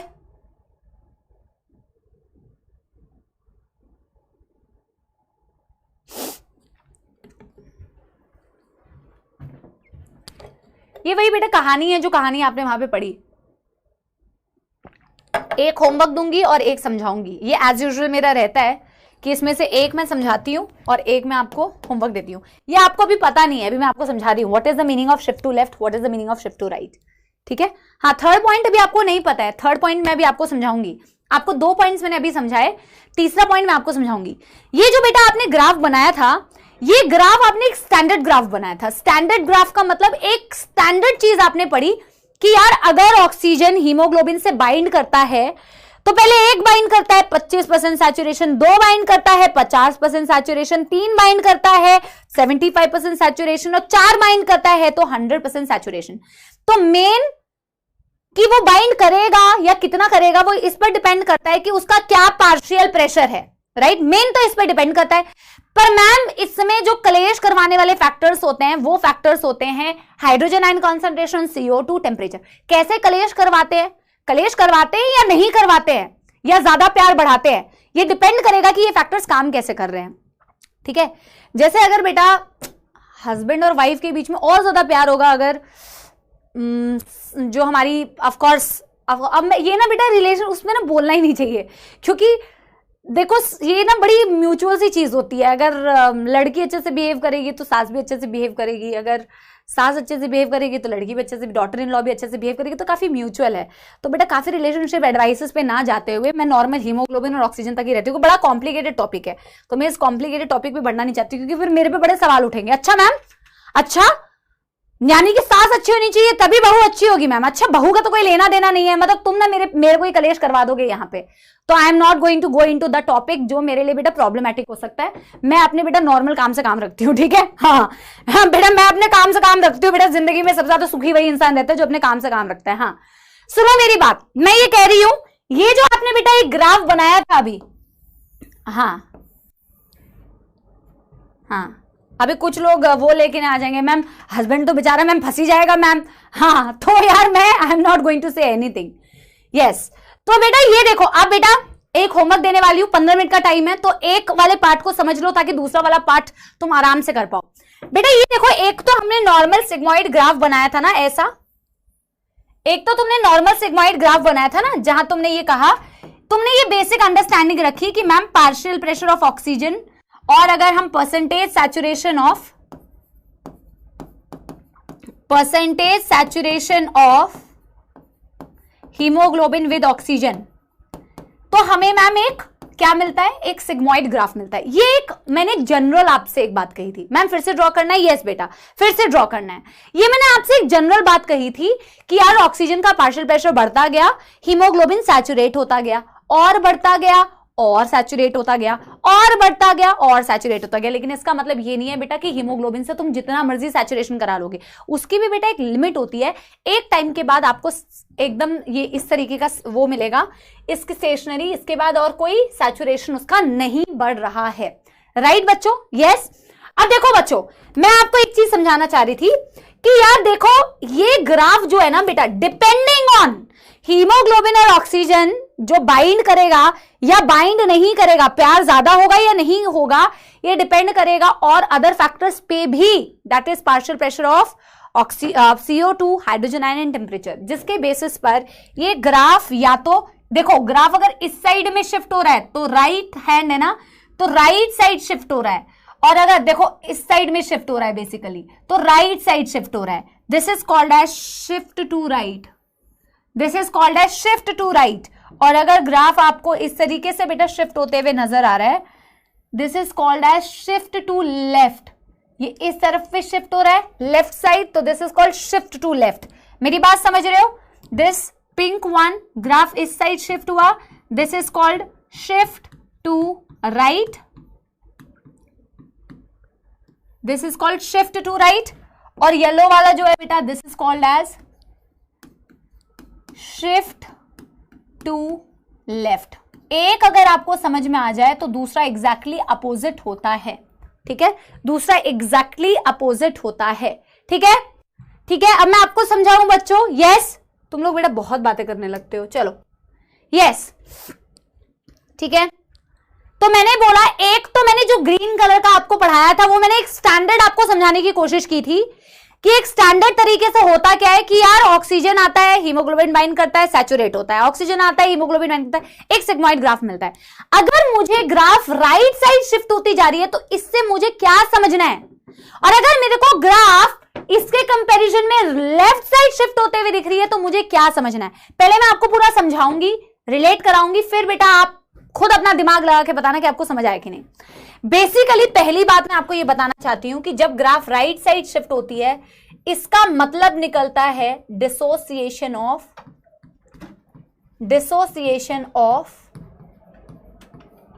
ऑक्सीजन फ्रॉम हीमोग्लोबिन। ऐसा क्यों, वो मैं अभी आपको बता रही हूं। ऐसा क्यों का आंसर मेरे पास है। इन द सेम वे बेटा अगर मैं शिफ्ट टू लेफ्ट बोल रही हूं तो उसका मतलब होता है association of oxygen with haemoglobin, ठीक है? अब देखो, क्योंकि आपने CO2 का ट्रांसपोर्ट अभी पढ़ा नहीं है कि CO2 का ट्रांसपोर्ट क्या होता है, तो थोड़ा मुझे CO2 से रिलेट यहां पे करना पड़ेगा, बिकॉज आपने CO2 नहीं पढ़ा तो आपको हाइड्रोजन आयंस वगैरह नहीं पता है ना, कि कैसे बनते हैं। मैं फिलहाल क्या बोल रही हूं कि अगर ग्राफ राइट साइड शिफ्ट हो रही है उसका मतलब है यार हीमोग्लोबिन और ऑक्सीजन के बीच में कुछ गड़बड़ हो गई है। क्यों गड़बड़ होगी है, कैसे गड़बड़ होगी, ये मैं आपको पहले समझाती हूँ। आप पहले मेरे को ये बताओ कि अगर मैं कह रही हूं कि शिफ्ट टू राइट हीमोग्लोबिन और ऑक्सीजन की डिसोसिएशन को इंडिकेट करता है, तो एक चीज तो आप मुझे खुद ही दिमाग लगा के बता सकते हो ना कि डिसोसिएशन हीमोग्लोबिन और ऑक्सीजन की लंग्स पे होती है या टिश्यूज पे होती है। जल्दी बताओ, यस जल्दी। जो एसोसिएशन है वो कहां होती है और डिसोसिएशन कहां होती है? Yes everybody. हाँ, कहां पर हो रही होगी? टिश्यू में हो रही होगी। अगर मैं हीमोग्लोबिन और ऑक्सीजन को बोल रही हूं कि दूर जा रहे हैं, अलग हो रहे हैं, तो अलग कहां पे होते हैं बच्चों? आपने भी पढ़ा भी तो था एक्सचेंज ऑफ गैसेस में कि जो सिस्टमिक वेन से जो ऑक्सीजनेटेड ब्लड आया था वो ऑक्सीजन सारा आप टिश्यू को दे देते हो कि नहीं? यस। तो डेफिनेट सी बात है कि मैम अगर मैं डिसोसिएशन की बात कर रही हूं तो डेफिनेटली ये कहां पे हो रहा होगा? टिश्यू में। और अगर मैं शिफ्ट टू, ये आपका होमवर्क रहेगा, ये आप होमवर्क में लिख के लेके आएंगे। अगर मैं शिफ्ट टू लेफ्ट की बात करती हूं बेटा, एग्जैक्टली अपोजिट होता है। शिफ्ट टू लेफ्ट का मतलब होता है association of oxygen with haemoglobin, और वो डेफिनेटली मैम लंग्स में होता है या एल्वियोलाई में होता है। पर मैम ऐसा क्या हुआ कि जो दो लोग इतने प्यार में थे अब वो दो लोग अलग हो रहे हैं, दो लोग सेपरेट हो रहे हैं? कंप्लीटली सेपरेट नहीं होते हैं, वो भी मैं आपको कल बताऊंगी, आज तो नहीं बता पाऊंगी। लेकिन ऐसा क्या हुआ मैम दोनों के बीच में कि दोनों अलग हो रहे हैं? क्योंकि बीच में कौन आ जाता है? अभी CO2 आएगा, हाइड्रोजन आयंस आएगा और pH। लेकिन बेटा ये देखो, एसोसिएशन भी कराते हैं और डिसोसिएशन भी कराते हैं, तो ये फैक्टर्स दोनों के बीच का प्यार भी बढ़ा सकते हैं और दोनों के बीच में दूरियां भी बढ़ा सकते हैं। अब देखो टिश्यू में क्या हो रहा होता है, पहले आप मुझे बताइए मेन फैक्टर कौन सा था, आप मुझे कमेंट्स में बताइए मेन फैक्टर कौन सा था जो ऑक्सीजन की बाइंडिंग या ऑक्सीजन की सेपरेशन के लिए रिस्पॉन्सिबल था। What was the main factor जो ये डिसाइड करेगा कि दोनों में प्यार होना चाहिए या दोनों में तकरार होनी चाहिए। मेन फैक्टर क्या था, मेन फैक्टर क्या था? यस, मेन फैक्टर था partial pressure of oxygen. It's a beautiful concept, इसमें बेटा आपको दिमाग लगा के आंसर देना पड़ेगा। Definitely partial pressure of oxygen, definitely. आप मुझे खुद ही लॉजिकली सोच के बताओ टिश्यू में पार्शियल प्रेशर ऑफ ऑक्सीजन ज्यादा था या कम था, जिसकी वजह से तकरार आएगी। अभी ऑक्सीजन का पार्शियल प्रेशर कैसा था टिश्यूज में? 95 से 40 पे जाता था भाइयों और बहनों। यस, कह सकती हूं कि इसकी तकरार के लिए, इसलिए बोलते हैं ना कि मेन फैक्टर जो इंपैक्ट करेगा कि वेदर एसोसिएशन हो रही है ऑक्सीजन के साथ या डिसोसिएशन हो रही है, वो ये बात पे डिपेंड करती है कि भैया मेन पार्शियल प्रेशर क्या है।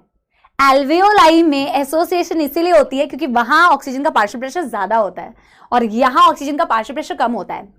लेकिन बेटा सिर्फ ये इकलौती फैक्टर इन दोनों के अलग होने के लिए रिस्पॉन्सिबल नहीं है। यहां पे और कौन से फैक्टर्स काम करते हैं? CO2। यहां पे और कौन से फैक्टर्स काम करते हैं? Hydrogen ion concentration. यहां पे और कौन से फैक्टर काम करते हैं? टेम्परेचर। अब इसको समझने के लिए ना थोड़ा सा मेरे को तुम्हें एक और चीज समझानी पड़ेगी। हाँ, अभी 5:45 तक टाइमिंग है, गलत टाइमिंग है सर वहां पे। 5:45 तक टाइमिंग से 2 क्लासेस होती है। यस, ठीक है, जो जिनके पास टाइमिंग्स आई ना उसको कॉल करके बोलो गलत टाइम क्यों अपडेट किया है। 5:45 तक क्लासेस होती है। अब सुनना बेटा मेरी बात, क्योंकि तुम्हें CO2 से रिलेटेड चीजें नहीं पता है ना, तो मेरे को एक चीज तुम्हें बतानी पड़ेगी, ठीक है। सो एक चीज 5:45 तक है बेटा, अभी मेरे पास 8 मिनट टाइम है, ठीक है। यहाँ पे क्लासेस का टाइमिंग नहीं पता है या फिर गलत अपडेट किया हुआ है। अब सुनना बेटा मेरी बात, एक नोट डाल के लिखो जो कल मैं तुम्हें समझाऊंगी, ठीक है। एक नोट डाल के लिखो जिसका डिटेल में कल तुम्हें समझाऊंगी, कल जब हम ट्रांसपोर्ट ऑफ CO2 पढ़ेंगे, ठीक है। ठीक है बेटा, एक चीज समझने की कोशिश करना। मैं हालांकि ये कल तुम्हें पढ़ाऊंगी, पर एक चीज मैं अभी तुम्हें बताना चाहती हूँ। ये क्या है? टिश्यू। ये बना लो बेटा फटाफट से, अगर तुम बना भी लोगे ना तो कल क्लास स्टार्ट करने से पहले हमारा थोड़ा सा टाइम सेव हो जाएगा। ये टिश्यू है और ये आपकी वो सिस्टमिक कैपिलरी है। ये आपकी ना वो सिस्टमिक कैपिलरी है।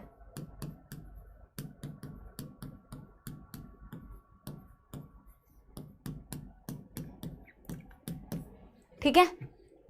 अब बेटा जैसे कि ऑक्सीजन बाइंड करता है, प्लाज्मा में डिसॉल्व होता है, ऑक्सीजन हीमोग्लोबिन से बाइंड करता है, तो बेटा CO2 भी तो कहीं ना कहीं ट्रांसपोर्ट हो रहा होगा। CO2 भी तो बेटा कहीं ना कहीं ट्रांसपोर्ट हो रहा होगा। यस बेटा, स्पैम करना बंद करो, स्टॉप दिस नॉनसेंस। एटलीस्ट थोड़ी रिस्पेक्ट तो रखो, टीचर हूं कुछ भी बोलते हो यार। डोंट टॉक रबिश बेटा, don't, just because I am not saying anything, stop it.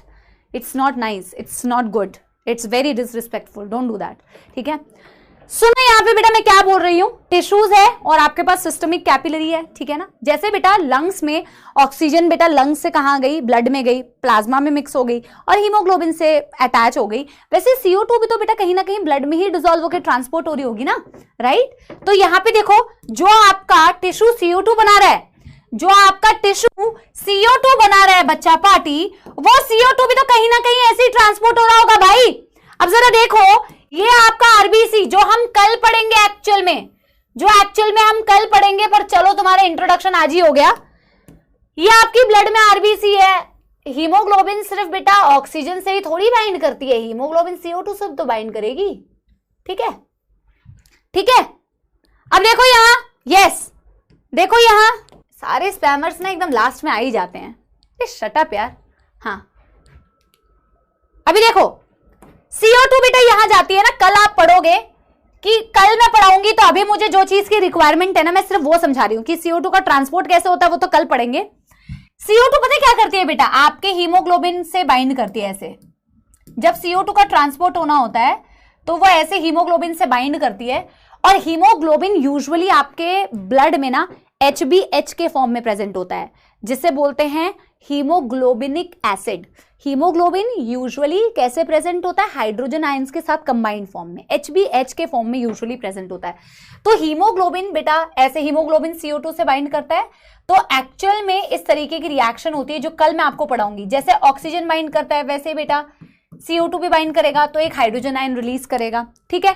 एक बेटा CO2 क्या करता है? अच्छा एक काम करती हूँ, क्योंकि ना बहुत बड़ा टॉपिक है, इसको कल ही रहने देते हैं, क्योंकि 5 मिनट का टाइम है और 5 मिनट में मैं कवर नहीं कर पाऊंगी। तो मैं इसको ना क्या करती हूँ, यहीं पे छोड़ देती हूँ, because it's a big topic. आप यहां तक बना लो, आप यहां तक बना लो, मैं यहां से कंटिन्यू करूंगी। इट्स अ ह्यूज टॉपिक, तो मैं ना तुम्हारा टाइम लेना नहीं चाहती हूँ एक्स्ट्रा, ठीक है। एक्स्ट्रा टाइम नहीं लेना चाहती, ताकि जब पढ़ना ही है कल यार, तो ऐसे कौन से भागे जा रहे हैं ये वाले। तो ना ये होमवर्क भी रहने दो, अगर तो होमवर्क कर सकते हो तो कर लेना, अगर नहीं कर पाए, ये डायग्राम मुझे कल फिर से बनाना है तो आप बना लेना जब आपको पीपीटी मिल जाएगी, ठीक है। तो मैं यहीं पे छोड़ रही हूँ आपको, तो इस शिफ्ट टू लेफ्ट भी मैं कल ही कराऊंगी, ठीक है। पहले आप मेरे को बेटा एक जेन्युइन सी बात बताओ, आपको समझ में आया जो आपने पढ़ा आज? हाँ, आपको जो पढ़ाया बेटा वो समझ में आया आपको? यस। आयरन +2 स्टेज में क्यों रहता है? क्योंकि इसी से बेटा रिवर्सिबल वे में बाइंडिंग होती है। एक्चुअल में जो तुम डाइट में खाना खाते हो ना, उसमें आयरन +3 स्टेट में होता है, बट वो बॉडी में फिर कन्वर्ट होता है +2 स्टेट में, ठीक है। पक्की बात? Yes. What is dissociation and association? अरे भाई डिसोसिएट मतलब अलग होना, एसोसिएशन मतलब जुड़ना, ठीक है। चलो ठीक है, तो बेटा यहां से कॉन्सेप्ट वाज जबरदस्त और not? You guys tell me, concept was good? यहां से हमें ट्रांसपोर्ट ऑफ, एक्चुअली आज बेटा तुम्हारी पिछली क्लास का भी तो काफी रिवीजन कराया ना, तो उसमें भी थोड़ा टाइम गया, वरना ये टॉपिक हम कंप्लीट कर लेते, ठीक है। बट कोई नहीं, कोई लोड नहीं है। ये पानी कब आया है?